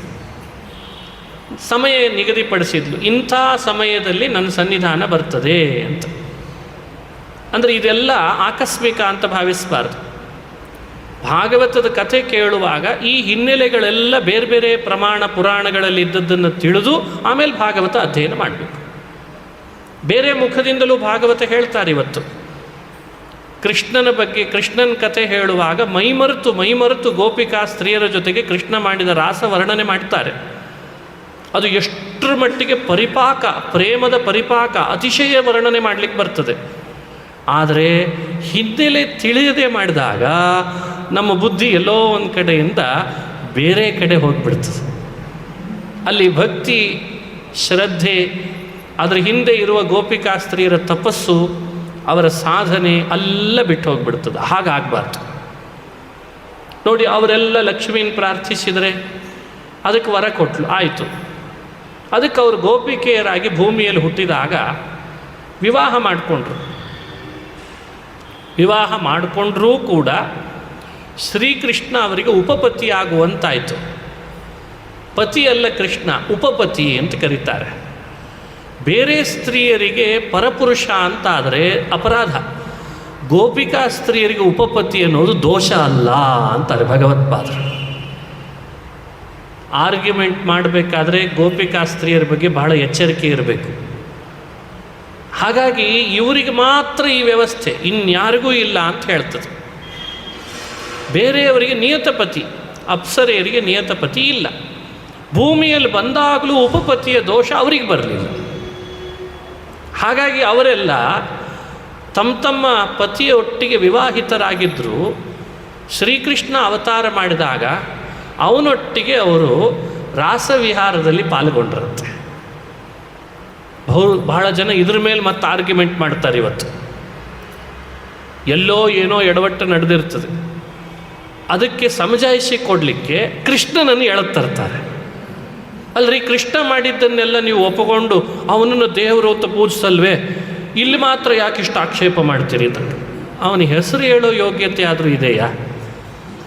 ಅದಕ್ಕೆ ರಾಜರು ಹೇಳ್ತಾರೆ, ಶ್ರೀಕೃಷ್ಣನ ಕಥೆ ಕೇಳಬೇಕಾದಾಗ ಎಲ್ಲ ವಯಸ್ಸಿಗೆ ಅನುಗುಣವಾಗಿ ಹರಿವಂಶ ಭಾಗವತಗಳು ಏನು ಮಾಡಿದ ಅಂತ ವಿವರಣೆ ಕೊಡ್ತದೆ. ವಯಸ್ಸಿಗೆ ಅನುಗುಣ ಕಥೆ ಹೇಳ್ತಾ ಬರುವಾಗ 10 ವರ್ಷ ಇನ್ನೂ ಆಗಿರಲಿಲ್ಲಂತೆ ಕೃಷ್ಣನಿಗೆ. 10ರ ಆಸ್ಪಾಸ್ನಲ್ಲಿದ್ದ. ಆವಾಗಲೇ ಕೃಷ್ಣ ರಾಸವಿಹಾರ ಮಾಡಿದ್ದಂತೆ. ಈಗ ಹೇಳಿ, ಗೋಪಿಕೆಯರ ಜೊತೆಗೆ ಕೃಷ್ಣ ಮಾಡಿದ್ದು ಕಾಮವಿಹಾರನ ರಾಸವಿಹಾರನ? ಅದಕ್ಕೆ ವಾದರಾಜರಂತಾರೆ, 10 ವರ್ಷದ ಮಕ್ಕಳಾಟಿಕೆ ವಯದಲ್ಲಿ, 10 ವರ್ಷದ ಮಕ್ಕಳ ಆಟ ಆಡುವ ವಯಸ್ಸಿನಲ್ಲಿ ಚಿತ್ತ ಪೊರಗುವುದೇ ಅಂತ ರಾಜರು ಎಲ್ಲರ ಮೇಲೆ ಬಾಯಿ ಮುಚ್ಚಿಸ್ಲಿಕ್ಕೆ ಈ ಮಾತನ್ನು ಆಡಿದ್ದಾರಂತೆ. ಇದು ಲಕ್ಷ್ಮೀ ಶೋಭಾನೆ ಅಂತ ನೀವು ನೋಡಿರ್ಬೋದು, ಅದರೊಳಗೆ ಬರುವಂಥ ಮಾತು. ಶ್ರೀಕೃಷ್ಣನಿಗೆ ಗೋಪಿಕೆಯರ ಮೇಲೆ ಕಾಮ ಬಂದಿತ್ತು ಅಂತ ಹೇಳೋದಾದರೆ ವಯಸ್ಸಿಗೆ ಅನುಗುಣವಾಗಾದರೂ ಸ್ವಲ್ಪ ಯೋಚನೆ ಮಾಡಿ ಮಾತಾಡ್ರಿ, ಇಲ್ಲದೆ ಇದ್ದರೆ ಬಾಯಿ ಮುಚ್ಕೊಂಡಿರ್ರಿ ಅಂತಾರವ್ರು. ಹಾಗಾಗಿ ಕೃಷ್ಣನಿಗೆ ಗೋಪಿಕೆಯರ ಮೇಲೆ ಕಾಮ ಇತ್ತು ಅಂತ ಅರ್ಥ ಅಲ್ಲ. ಅವನು ಪರದೈವ, ವಿಷ್ಣುವಿನ ಅವತಾರ, ವೇದದಿಂದ ಪ್ರತಿಪಾದ್ಯ, ದೇವತೆಗಳಿಗೆಲ್ಲ ನಿಯಂತ್ರಕ, ಆ ವಿಷಯ ಎಲ್ಲ ಬಿಟ್ಟು ಮೇಲ್ನೋಟಕ್ಕೆ ಕೃಷ್ಣನ ವಯಸ್ಸಿನ ವಿಷಯ ವಿಚಾರ ಮಾಡಿದರೂ ಅವನಿಗೆ ಕಾಮ ಬರಲಿಕ್ಕೆ ಸಾಧ್ಯ ಇಲ್ಲ. ಇನ್ನೇನು ಹೇಳೋಣ ಹೇಳಿ. ಹಾಗಾಗಿ ಅದು ಕಾಮದಿಂದ ನಡೆದ ವಿಹಾರ ಅಲ್ಲ ಅಂತ ತೀರ್ಮಾನ ಆಯಿತು. ಹಾಗಾದರೆ ಗೋಪಿಕಾ ಸ್ತ್ರೀಯರೊಟ್ಟಿಗೆ ಕೃಷ್ಣ ಮಾಡಿದರೆ ಗೋಪಿಕೆಯರಿಗಾದ ಅನುಭವ ಏನು? ಅಂಗಸ್ಪರ್ಶ ಮಾತ್ರವೇ ಸುಖ ಕೊಟ್ಟದ್ದೇ ಹೊರತು ಅದು ಲೋಕದಲ್ಲಿ ನಾವು ನೀವು ತಿಳಿದಂತೆ ಅಶ್ಲೀಲ ಅಸಹ್ಯವಾದದ್ದಲ್ಲ ಅಂತಂತಾರೆ. ಇಷ್ಟು ವಿವರಣೆಯನ್ನು ಭಗವತ್ಪಾದರು ತಮ್ಮ ತಾತ್ಪರ್ಯದಲ್ಲಿ ತಿಳಿಸ್ತಾರೆ. ಇಲ್ಲಿ ಪ್ರಕೃತ 7ನೇ ಸ್ಕಂಧದಲ್ಲಿ ನೋಡುವಾಗ, ಹಾಗಾದರೆ ಗೋಪಿಕೆಯರಲ್ಲಿದ್ದದ್ದು ಕಾಮವ? ಅದು ಮುಖವಾಡ. ಕಾಮ ಮುಖವಾಡ ಆಯಿತು. ನೈಜವಾದ ಭಕ್ತಿನೇ ಗೋಪಿಕೆಯರಲ್ಲಿ ಇದ್ದದ್ದಂತೆ.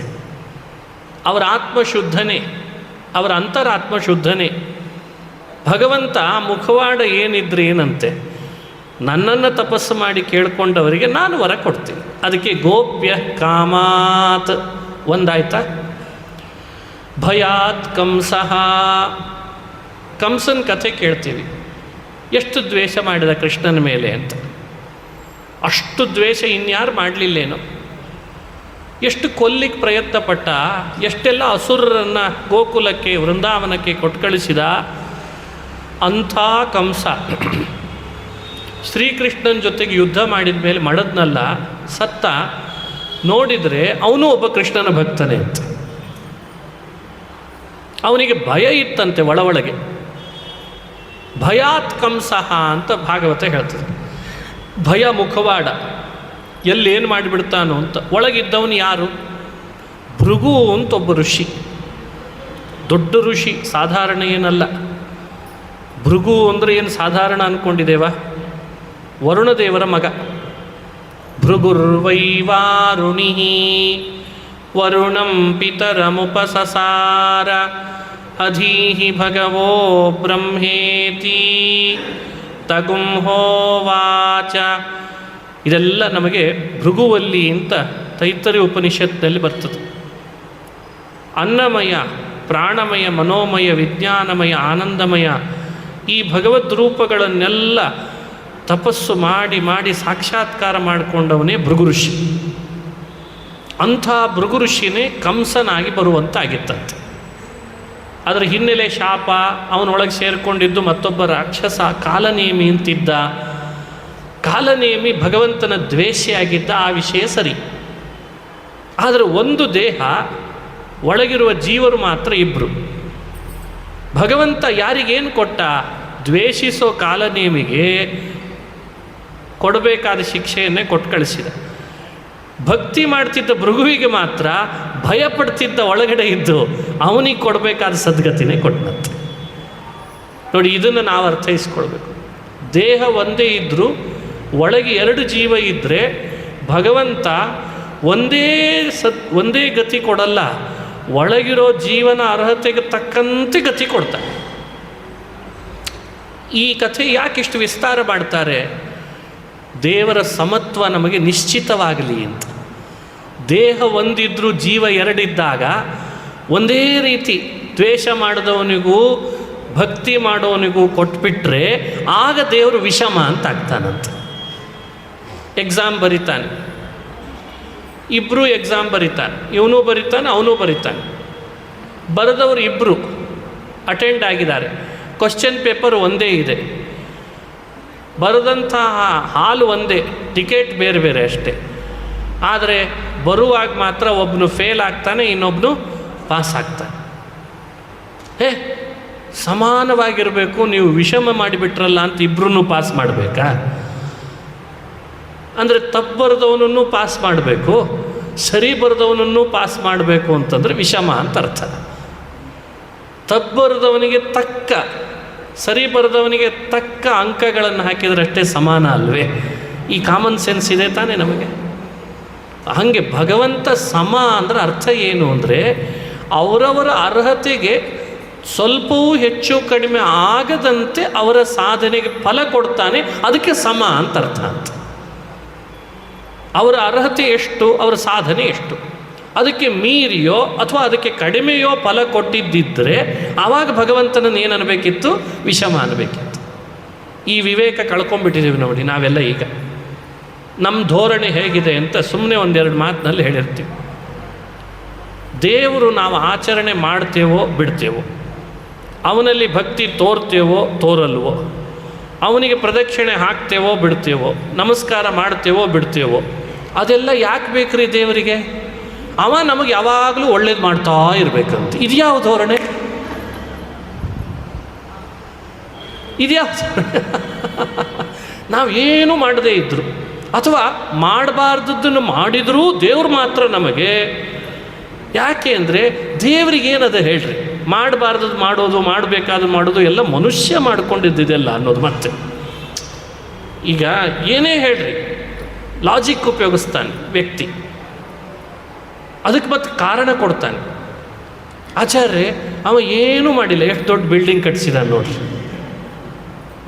ಎದುರುಗಡೆ ಇವ ನೋಡ್ರಿ ಎಷ್ಟು ದೊಡ್ಡ ಕಾರ್ ತೊಗೊಂಡಿದ್ದಾನೆ, ನೋಡಿದರೆ ದಿನ ಸುಳ್ಳು ಹೇಳ್ತಾನೆ. ಒಂದು ದಿನ ಏಕಾದಶಿ ಮಾಡಿದೆ ಅಂತ ಹೇಳಲಿಲ್ಲ, ಪುರಾಣಕ್ಕೆ ಕೂಡಲೇ ಇಲ್ಲ, ದೇವರು ದೇವಸ್ಥಾನಗಳಿಗೆ ಹೋಗಲಿಲ್ಲ, ಎದೆ ಉಬ್ಬಿಸಿ ಶಟದ್ ನಿಂತು ಹೇಳ್ತಾನೆ ಮೊಬೈಲ್ಗಳಲ್ಲಿ, ನಾ ದೇವರನ್ನು ನಂಬಲ್ಲ ಅಂತ ಹೇಳ್ತಾನೆ. ಅವ ನೋಡಿದರೆ ಶ್ರೀಮಂತನಾಗಿ ಮೆರಿತಾ ಇದ್ದಾನೆ. ನೀವು ಹೇಳಿದ್ದಕ್ಕೆ ನಾವು ಪುರಾಣ ಕೇಳಿದ್ವಿ, ಕೇಳಿದವ್ರು ಇಲ್ಲೇ ಕೂತ್ವಿ.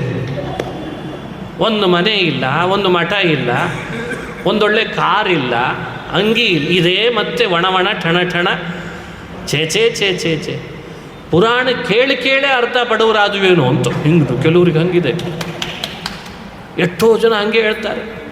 ಇಷ್ಟೊತ್ತಿಗಾಗಲೇ ದುಡಿದು ಬಿಟ್ಟಿದ್ರೆ ಎಷ್ಟು ಗಳಿಸ್ತಿದ್ವಿ, ನೀವು ಹೇಳಿದ್ವಿ ಅಂತ ಇಲ್ಲಿ ಬಂದ್ವಿ, ಸ್ವಲ್ಪ ಶೇರ್ ಮಾರ್ಕೆಟ್ ಮಾಡಿದರೆ ಇಷ್ಟೊತ್ತಿಗೆ ಎಷ್ಟು ದೊಡ್ಡವನಾಗಿಬಿಡ್ತಿದ್ದೆ ನಾನು. ಇದು ಏನು ನೀವು ತಾಸುಗಟ್ಟಲೆ 1, 2, 5, 6 ತಾಸು ಹಿಡ್ಕೊಂಡು ಕೂತು ನಮ್ಮನ್ನು ನೀವು ಇಬ್ಬರದು ಸಮಯ ಹರಣ ಮಾಡಿಬಿಟ್ರಿ. ಅವ್ರು ಏನು ಮಾಡ್ಯಾರ ಆಚಾರ್ಯ? ಏನೇನೂ ಮಾಡಿಲ್ಲ. ದೇವ್ರು ಎಲ್ಲ ಕೊಟ್ಟಾನೋ ಇಲ್ಲ ಅವರಿಗೆ? ಹಾಗಾದರೆ ದೇವರು ಎಲ್ಲವನ್ನೂ ಅವ್ರಿಗೆ ಕೊಟ್ಟು ಏನೂ ಮಾಡದೇ ಇದ್ದಾಗಲೂ ನಮಗೇನು ತೋರಿಸ್ತಿದ್ದಾನೆ ಅಂದರೆ, ಏನೂ ಮಾಡದೇ ಇದ್ದರೂ ನಿನಗೆ ಕೊಡ್ತೇನೆ ಅಂತ. ಅದಕ್ಕೆ ನಾನು ಏನೂ ಮಾಡಲ್ಲ ಅಂತ. ಸರಿ ಇದೆ ತರ್ಕ? ಇದಕ್ಕಿಂತ ದೊಡ್ಡ ಲಾಜಿಕ್ ಏನು? ಮತ್ತೊಂದು ತರ್ಕ ಇದೆ. ಮನೆ ಒಳಗಿಬ್ಬರು ಇರ್ತಾರೆ ಸದಸ್ಯರು. ಇಬ್ಬರು ಸದಸ್ಯರ ಮಧ್ಯದೊಳಗೆ ಒಬ್ಬರು ಒಳ್ಳೆ ಆಚರಣಶೀಲರು, ಒಬ್ಬರು ಯಾವ ಆಚರಣಶೀಲತೆ ಇರಲ್ಲ ಅವರಿಗೆ. ಅವರಿಬ್ಬರ ವಾದದಲ್ಲಿ ಆಚರಣಶೀಲತೆ ಇಲ್ಲದೆ ಇರೋರನ್ನ ಕಂಡ್ರೆ ಇವ್ರಿಗೆ ಆಗ್ತಿರಲ್ಲ. ಏನೂ ಮಾಡಲ್ಲ ನೋಡ್ರಿ ನಮ್ಮ ಮನೆಯೊಳಗೆ ಮಾಡೋರನ್ನ ಕಂಡ್ರೆ ಇವ್ರಿಗೆ ಆಗ್ತಿರಲ್ಲ. ಬೆಳಗ್ಗೆ ಎದ್ದು ನಮ್ಮ ನಿದ್ದಿನೂ ಹಾಳು ಮಾಡಿಬಿಡ್ತಾರೆ ಅಂತ ಇವ್ರನ್ನ ಆಗ್ತಿರ್ತಾರೆ. ಯಾರು ಅಂತ ಪ್ರತ್ಯೇಕ ಹೇಳೋದು ಬೇಡ, ನಾವು ನೀವೆಲ್ಲ ಹಿಂಗಿದ್ದೇವೆ ಅಂತ ಒಂದು ಊಹಿಸ್ಕೊಳ್ಳೋಣ. ಇವ್ರ ವಾದದಲ್ಲಿ ದೇವ್ರು ಹೆಂಗೆ ಸಿಕ್ಕಾಕೊಂಡಿದ್ದಾನೆ ಬಾಯಲ್ಲಿ ಅಂದರೆ, ಏನೂ ಮಾಡದೇ ಇರೋರು ಹೇಳ್ತಾರೆ. ಏನು ಹೇಳ್ತಾರೆ?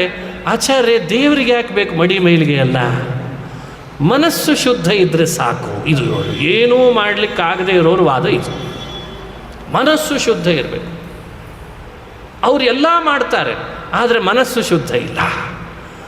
ದೇವರು ಮನಸ್ಸು ಶುದ್ಧಿ ಇರೋನಿಗೆ ಒಲಿತಾನಲ್ವೇ ಆಚಾರ್ಯ, ಅದಕ್ಕೆ ನಾನು ಯಾವುದೂ ಮಾಡಲ್ಲ ಅಂತ ಏನು ಭಾರಿ ಖುಷಿಯಿಂದ ಉತ್ಸಾಹದಿಂದ ಅದನ್ನು ಸಾಧಿಸಿ ಹೇಳುವಾಗ ನಾನು ಅದಕ್ಕೆ ಯಾವುದೂ ಮಾಡಲ್ಲ ನೋಡ್ರಿ. ಯಾಕಂದರೆ ಅವ್ರು ಅಷ್ಟು ವರ್ಷ ಮಾಡಿದರೂ ಅವ್ರಿಗೆ ಏನು ಸಿಕ್ಕಿಲ್ಲ. ಇದು ಬೇರೆ ಕಾರಣ.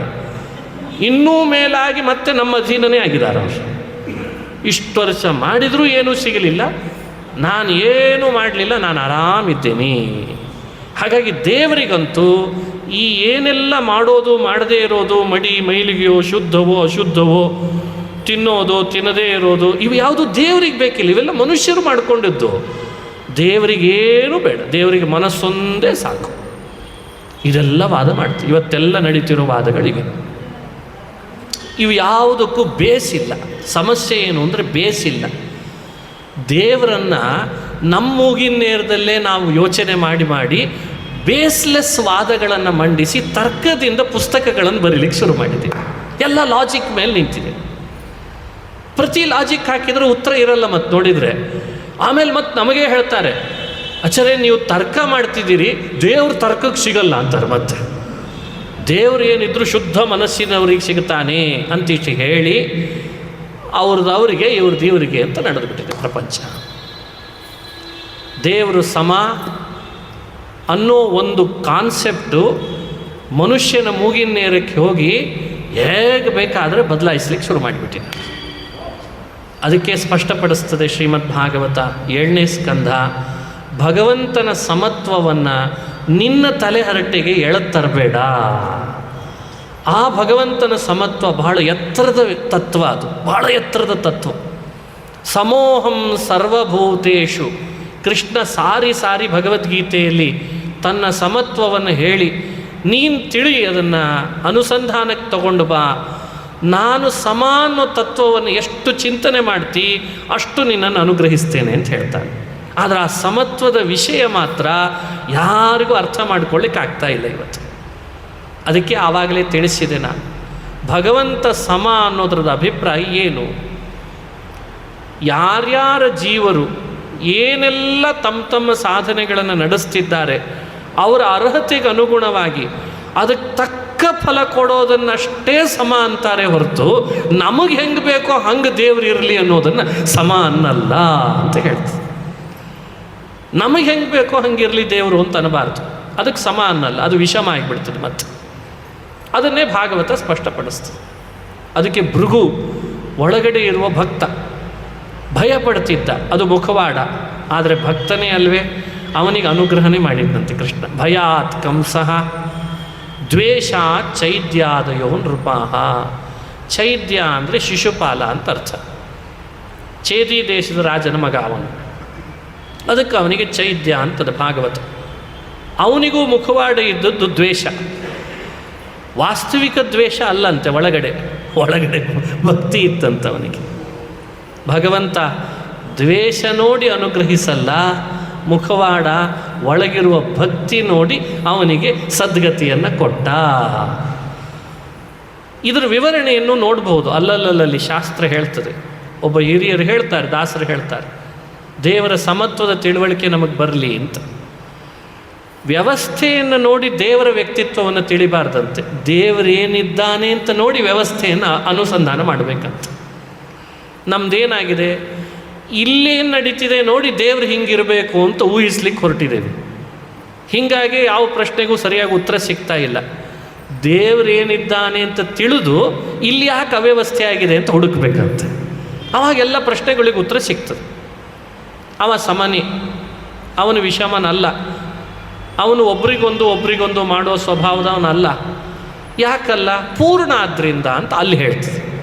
ಪೂರ್ಣಮದಃ ಪೂರ್ಣಮಿದಂ, ಪೂರ್ಣ ಆದ್ರಿಂದ, ಆಪ್ತಕಾಮನಾದ್ರಿಂದ, ಯಾರಿಂದಲೂ ಏನೂ ಅವಶ್ಯಕತೆ ಅವನಿಗೆ ಇಲ್ಲದೆ ಇದ್ದದ್ರಿಂದ ಅಂತ ಅವನ ಸ್ವರೂಪವನ್ನು ಮೊದಲು ವೇದಗಳು ಏನು ಹೇಳ್ತಾವೆ ಅಂತ ತಿಳಿಬೇಕಂತೆ. ಇಷ್ಟು ಭಗವಂತ ಪೂರ್ಣನಿದ್ದು ಯಾರಿಂದ ಏನೂ ಆಗಬೇಕಾಗಿಲ್ಲ ಅಂತ ಅವನ ಸ್ವರೂಪ ಇದ್ದರೂ ಲೋಕದಲ್ಲಿ ಈ ವ್ಯವಸ್ಥೆಯಲ್ಲಿ ಯಾಕೆ ಬದಲಾವಣೆ? ಹಾಗಾದರೆ ಈಗ ಹುಡುಕಿದ್ರೆ ಚೆನ್ನಾಗಿರ್ತದೆ. ಅದಕ್ಕೊಬ್ಬ ದಾಸರು ಒಂದು ಉದಾಹರಣೆ ಕೊಟ್ಟರು. ನೋಡು, ಮೋಡಗಳೆಲ್ಲ ನೀರು ಸುರಿಸ್ತವೆ. ನೀರು ಸುರಿಸುವಾಗ ಭೂಮಿ ಮೇಲೆ ಬಿತ್ತಿದ ಬೇವಿನ ಮರದ ಮೇಲೂ ಬೀಳ್ತದೆ, ಭೂಮಿ ಮೇಲೆ ಬರೆದ ಮಾವಿನ ಮರದ ಮೇಲೂ ಬೀಳ್ತದೆ. ಆದರೆ ಮೋಡ ತಾನೇ ನೀರು ಸುರಿಸಿತ್ತು. ಕೆಳಗಡೆ ಬೆಳೀತಾ ಇರೋದು ಬೇವಿನ ಮರ ಕೈ ಇರ್ತದೆ, ಸ್ವಲ್ಪ ಕಡಿಮೆ ನೀರು ಸುರಿಸೋಣ. ಅಲ್ಲಿರುವಂಥ ಮರ ಮಾವಿಂದು ಸಿಹಿ ಹಣ್ಣು ಬಿಡ್ತದೆ, ಸ್ವಲ್ಪ ಜಾಸ್ತಿ ನೀರು ಸುರಿಸೋಣ ಅಂತ ಸುರಿಸ್ತದ. ಮೋಡ ನೀರು ಸುರಿಸ್ತದಷ್ಟೆ. ಅದು ಬೇವಾದ್ರೇನು ಮಾವಾದ್ರೇನು ಸುರಿಸುವಾಗ ಸಮಾನತೆ ಇದೆ. ಆದರೆ ಆ ಬಿಟ್ಟಂಥ ಕಾಯಿಯಲ್ಲಿ ಹಣ್ಣಲ್ಲಿ ಇರುವ ರಸದ ವ್ಯತ್ಯಾಸ ಮೋಡದ ನೀರಿನಿಂದ ಅಂತ ಯಾರೂ ಹೇಳಲ್ಲ. ಜೀವರಾಶಿಗಳು, ಕೆಲವರು ಬೇವಿನ ಮರ, ಕೆಲವರು ಮಾವಿನ ಮರ. ಭಗವಂತ ಮೋಡ ಇದ್ದ ಹಾಗೆ ತನ್ನ ಸ್ವಾತಂತ್ರ್ಯ ಶಕ್ತಿಯನ್ನು ನೀರಿನಂತೆ ಹರಿಸ್ತಾನೆ. ಆದರೆ ಆ ಅರ್ಹತೆ ಏನಿದೆಯೋ ಅದಕ್ಕೆ ತಕ್ಕಂತೆ ಅದು ಬೆಳವಣಿಗೆ ಆಗ್ತದೆ. ದ್ವೇಷದ ಸ್ವಭಾವ ಇದ್ದರೆ ದ್ವೇಷಕ್ಕೆ ಪುಷ್ಟಿ, ಸ್ನೇಹದ ಸ್ವಭಾವ ಇದ್ದರೆ ಸ್ನೇಹಕ್ಕೆ ಪುಷ್ಟಿ. ಆದರೆ ಭಗವಂತ ಮಾತ್ರ ಇಬ್ಬರಲ್ಲಿಯೂ ಸಮಪೂರ್ಣ, ವಿಷಮನಲ್ಲ. ಇದು ಒಂದು ಉದಾಹರಣೆ. ಅವರೇ ಇನ್ನೊಂದು ಉದಾಹರಣೆ ಕೊಡ್ತಾರೆ. 3 ಮಣಿಗಳಿದ್ದಾವಂತೆ. ಒಂದು ಸ್ಫಟಿಕ ಮಣಿ, ಒಂದು ರತ್ನ ಕೆಂಪು ಮಣಿ, ಇನ್ನೊಂದು ನೀಲಮಣಿ. 3 ಮಣಿಗಳನ್ನು ಇಟ್ಟು ಸೂರ್ಯನ ಪ್ರಕಾಶ ಬಂದಾಗ ನೋಡ್ರಿ ನೀವು, ಸ್ಫಟಿಕ ಕೆಂಪು ಮತ್ತು ನೀಲಮಣಿಗಿಂತಲೂ ಹೆಚ್ಚು ಹೊಳಪು ಕಂಪೇರ್ ಮಾಡಿದರೆ. ಅದೇ ಕೆಂಪು ಮಣಿ ಸ್ಫಟಿಕ ನೀಲಕ್ಕೆ ಕಂಪೇರ್ ಮಾಡಿದರೆ ಕಡಿಮೆ ಹೊಳಿತದೆ. ಅದಕ್ಕಿಂತಲೂ ಕಡಿಮೆ ಹೊಳಿತದೆ ಅವೆರಡಕ್ಕಿಂತಲೂ ನೀಲಮಣಿ. ಈಗ ಸೂರ್ಯನ ಪ್ರಕಾಶ 3 ಮಣಿಗಳ ಮೇಲೆ ಬಿದ್ದರೂ ಹೊಳಪಿನಲ್ಲಿ, ಬ್ರೈಟ್ನೆಸ್ನಲ್ಲಿ ಒಂದ್ರದ್ದು ಜಾಸ್ತಿ ಇದೆ, ಇನ್ನೆರಡರದ್ದು ಕಡಿಮೆ ಇದೆ ಅಂತಂದಾಗ ಸೂರ್ಯ ಪ್ರಕಾಶ ಬಿಡುವಾಗ ಕಿರಣ ಕಡಿಮೆ ಬೀರಿದಾನೆ ಅಂತ ಅರ್ಥನ, ಜಾಸ್ತಿ ಬೀರಿದಾನೆ ಅಂತ ಅರ್ಥನ? ಯೋಚನೆ ಮಾಡೋಣ. ಹಾಗೆ ಜೀವರಾದ ನಾವೆಲ್ಲ ಕೆಲವರು ಸ್ಫಟಿಕ ಜೀವ, ಕೆಲವರನ್ನು ಕೆಂಪು ಜೀವ, ಇನ್ನು ಕೆಲವರನ್ನು ನೀಲಮಣಿ, ನೀಲ ಅಂತ ಅರ್ಥ. 3 ಥರದ ಜೀವರು. ಭಗವಂತ ಸೂರ್ಯನ ಪ್ರಕಾಶ ಇದ್ದ ಹಾಗೆ ತನ್ನ ಶಕ್ತಿಯನ್ನು ತಾನು ಬೀರ್ತಾನೆ ಇರ್ತಾನೆ. ಆದರೆ ಸ್ಫಟಿಕದ ಜೀವನ ಬ್ರೈಟ್ನೆಸ್ ಜಾಸ್ತಿ ಇರ್ತದೆ. ಇವೆರಡಕ್ಕೆ ಕಂಪೇರ್ ಮಾಡಿದರೆ, ಅಥವಾ ಈ ಕೆಂಪು ಮಣಿಯಂತೆ ಇನ್ನೊಬ್ಬಂದು ಅವೆರಡಕ್ಕೆ ಕಂಪೇರ್ ಮಾಡಿದರೆ ಸ್ವಲ್ಪ ಕಡಿಮೆ, ಮಧ್ಯಮ, ಇನ್ನೂ ಕಡಿಮೆ ಇರ್ತದೆ ನೀಲ. ಈ ಕಾರಣವನ್ನು ಯೋಚಿಸು, ಆವಾಗ ಭಗವಂತ ಸಮ ಅಂತ ನಿನಗೆ ಅರ್ಥ ಆಗ್ತದೆ ಅಂತ ಹೇಳಿದ್ರಂತೆ. ಅದಕ್ಕೆ ನಾನು ಹೇಳಿದೆ, ದೇವರ ಸ್ವರೂಪವನ್ನು ಅಪೌರುಷೇಯ ವೇದಗಳು, ಪೌರುಷೇಯ ಗ್ರಂಥಗಳು ಏನು ಹೇಳ್ತಾವೆ ಅಂತ ಮೊದಲು ತಿಳಿಬೇಕು. ಆಮೇಲೆ ಈ ಸಿಸ್ಟಮ್ನಲ್ಲಿ ಯಾಕೆ ಅದಲು ಬದಲಾಗ್ತಿದೆ ಅನ್ನೋದಕ್ಕೆ ಉತ್ತರ ಕಂಡುಕೊಳ್ಳಿಕ್ಕಾಗ್ತದೆ. ನಾವೇನು ಮಾಡಿದ್ವಿ, ಇಲ್ಲೇನಿದೆ ಅಂತ ನೋಡಿ, ಓ ಇದರಿಂದ ಇರೋನು ಹಾಗಿದ್ದಾನೆ ಅಂತ ಯೋಚನೆ ಮಾಡಲಿಕ್ಕೆ ಶುರು ಮಾಡಿದ್ವಿ. ಇದು ಅಪರಾಧ, ಇದು ತಪ್ಪು, ಇದನ್ನು ಮಾಡಬೇಡ್ರಿ. ಇದು ಸಪ್ತಮ ಸ್ಕಂಧದಿಂದ ಭಗವಂತನ ಸಮತ್ವದ ಬಗ್ಗೆ ನಮಗೆ ಚಿಂತನೆಯನ್ನು ಕೊಡುವಂಥ ಮಾತುಗಳು. ಹಾಗಾಗಿ ದೇವತೆಗಳ ಬಗ್ಗೆ ಅಥವಾ ಅಸುರರ ಬಗ್ಗೆ ಭಗವಂತನಿಗೆ ಪ್ರೀತಿಯೋ ಸ್ನೇಹವೋ ದ್ವೇಷವೋ ಯಾವುದೂ ಇಲ್ಲ. ಉದಾಸೀನವದಾಸೀನಂ ಶ್ರೀಕೃಷ್ಣ ಭಗವದ್ಗೀತೆಯಲ್ಲಿ ಈ ಮಾತು ಹೇಳ್ತಾನೆ. ನಾನು ಯಾರ ಮೇಲೆ ನ ಅಹಂ ದ್ವೇಷ್ಮಿ, ನಾನು ಯಾರನ್ನು ದ್ವೇಷ ಮಾಡಲ್ಲ. ನಮೇ ದ್ವೇಷ್ಯ ಅಸ್ತಿ ನಮೇ ಪ್ರಿಯ, ನನಗೆ ದ್ವೇಷಿ ಅಂತಿಲ್ಲ, ನನಗೆ ಸ್ನೇಹಿ ಅಂತಿಲ್ಲ, ನನ್ನನ್ನು ದ್ವೇಷಿಸೋರಿದ್ದಾರೆ, ನನ್ನನ್ನು ಸ್ನೇಹ ಮಾಡೋರಿದ್ದಾರೆ. ನಾನು ಯಾರನ್ನೂ ಕೂಡ ದ್ವೇಷಿ ಸ್ನೇಹಿ ಅಂತ ಇಟ್ಕೊಂಡಿಲ್ಲ ಅಂತನ್ನ. ಖುಷಿ ಪಡಬೇಕಾದ ತತ್ವ ಇದು. ಎಂಥ ಭಗವತ್ ಸ್ವರೂಪ ನಮಗೆ ತಿಳುವಳಿಕೆಗೆ ಬರ್ತಾ ಇದೆ. ಎಷ್ಟು ದೊಡ್ಡ ಮಹಾನುಭಾವನನ್ನು ನಮ್ಮ ಹೃದಯದಲ್ಲಿ ನಾವಿಟ್ಟು ಹೊತ್ತು ತಿರುಗ್ತಾ ಇದ್ದೇವೆ. ಒಂದು ಗುಂಜಿಯಷ್ಟು ಒಬ್ರಿಗೊಂದು ಮಾಡದೇ ಇರೋ ಒಬ್ಬ ಯಜಮಾನನನ್ನು ನಾವು ಪಡೆದಿದ್ದೇವೆ ಅಂದರೆ ಸಂತೋಷ ಪಡಬೇಕಂತಿವತ್ತು, ಖುಷಿ ಪಡಬೇಕು. ಎಷ್ಟು ದೊಡ್ಡ ವ್ಯಕ್ತಿ ಭಗವಂತ, ಎಂಥ ಕರುಣಾಸಾಗರ. ಸ್ವಲ್ಪವೂ ಆಚೆ ಈಚೆ ಮಾಡದಂತೆ ನಮ್ಮ ಕರ್ಮದ ಫಲವನ್ನು ನಮಗೆ ಕೊಡ್ತಾನೆ ಅಂದರೆ ಅದಕ್ಕಿಂತ ದೊಡ್ಡ ವ್ಯಕ್ತಿ ಯಾರ್ರೀ?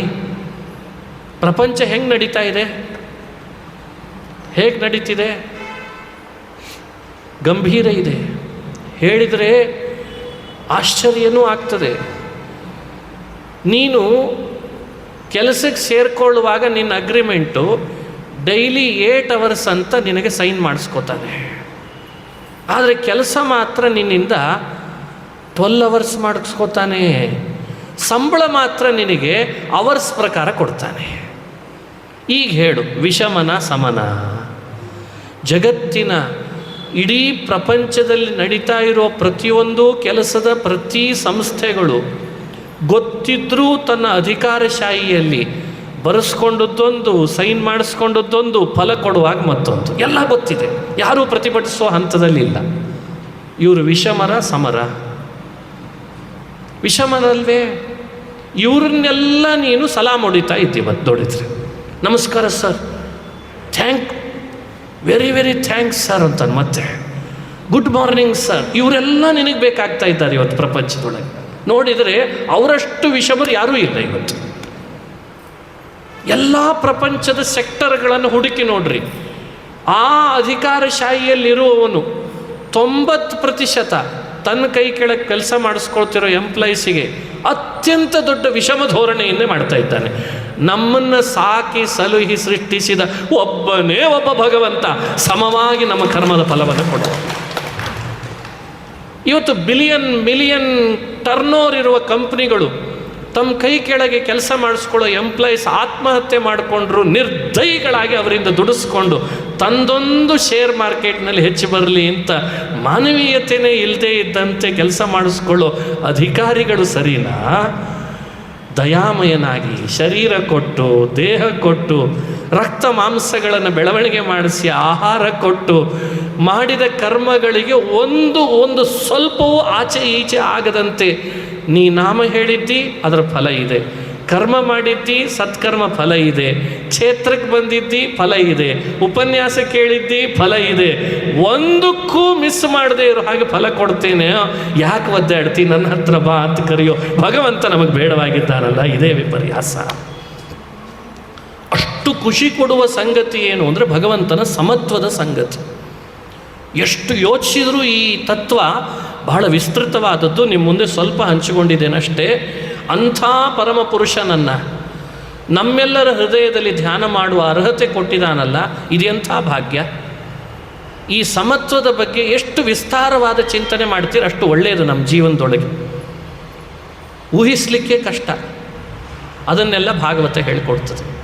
ಹಾಗಂಥ ಸಮನಾದ ಶ್ರೀಹರಿ ನೋಡಿ, ಆ ಸಮಯದೊಳಗೆ ದ್ವೇಷದ ಮುಖವಾಡ ಇದ್ದ ಶಿಶುಪಾಲನಿಗೂ ಕೂಡ ಒಳಗಿರುವ ಅರ್ಹತೆಯನ್ನು ನೋಡಿ ಅವನನ್ನು ಅನುಗ್ರಹಿಸಿದ್ನಂತೆ. ಅದು ಭಗವಂತನ ಮಹಿಮೆ ಅಂತ ಹೇಳ್ತಾರೆ. ದ್ವೇಷಾತ್ ಚೈತ್ಯಾದಯೋ ನೃಪಃ ಸಂಬಂಧಾತ್ ವೃಷ್ಣಯ. ಸಂಬಂಧ ಅಂತಂತಾರೆ. ಸಂಬಂಧ ಅಂದರೆ ಗೊತ್ತಾಗ್ತದೆ.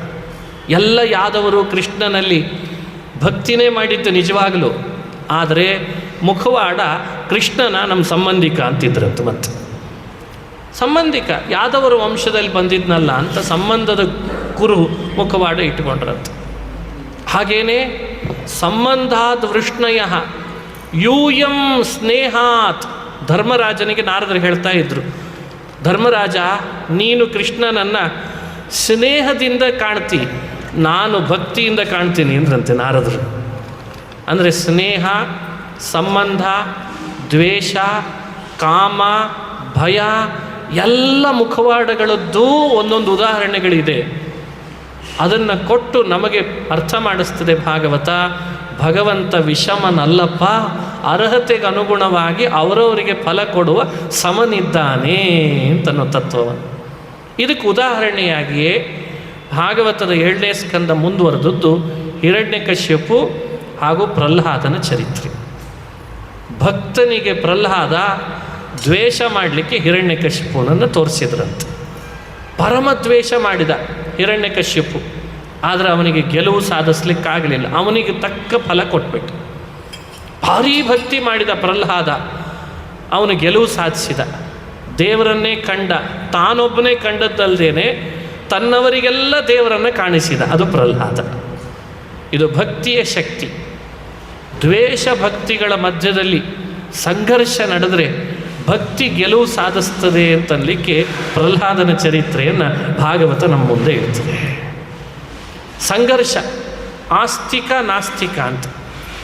ಆಸ್ತಿಕ ನಾಸ್ತಿಕ ಸಂಘರ್ಷ ನಡೆದರೆ ನಾಸ್ತಿಕತೆ ಸೋಲು, ಆಸ್ತಿಕತೆ ಗೆಲುವಿದೆ ಅಂತ ತೋರಿಸ್ಲಿಕ್ಕೂ ಕೂಡ ಪ್ರಹ್ಲಾದ ಹಿರಣ್ಯಕಶಿಪುವಿನ ಕಥೆಯನ್ನು ಭಾಗವತ 7ಮ ಸ್ಕಂದ ನಮಗೆ ತಿಳಿಸ್ತದೆ. ಇಂಥ ಚರಿತ್ರೆಯನ್ನು ವಿಸ್ತಾರವಾಗಿ ನಾವು ಅನುಸಂಧಾನ ಮಾಡೋಣ. ನಾಳೆ ನರಸಿಂಹಾವತಾರದ ಚರಿತ್ರೆ ಬೆಳಗ್ಗೆ ಶ್ರವಣ ಮಾಡೋಣ ಅಂತ ಹೇಳ್ತಾ ಇವತ್ತಿನ ಉಪನ್ಯಾಸವನ್ನು ಮುಕ್ತಾಯ ಮಾಡ್ತೇನೆ. ಶ್ರೀಕೃಷ್ಣ ಅರ್ಪಣಮಸ್ತು. ಹರಯೇ ನಮಃ.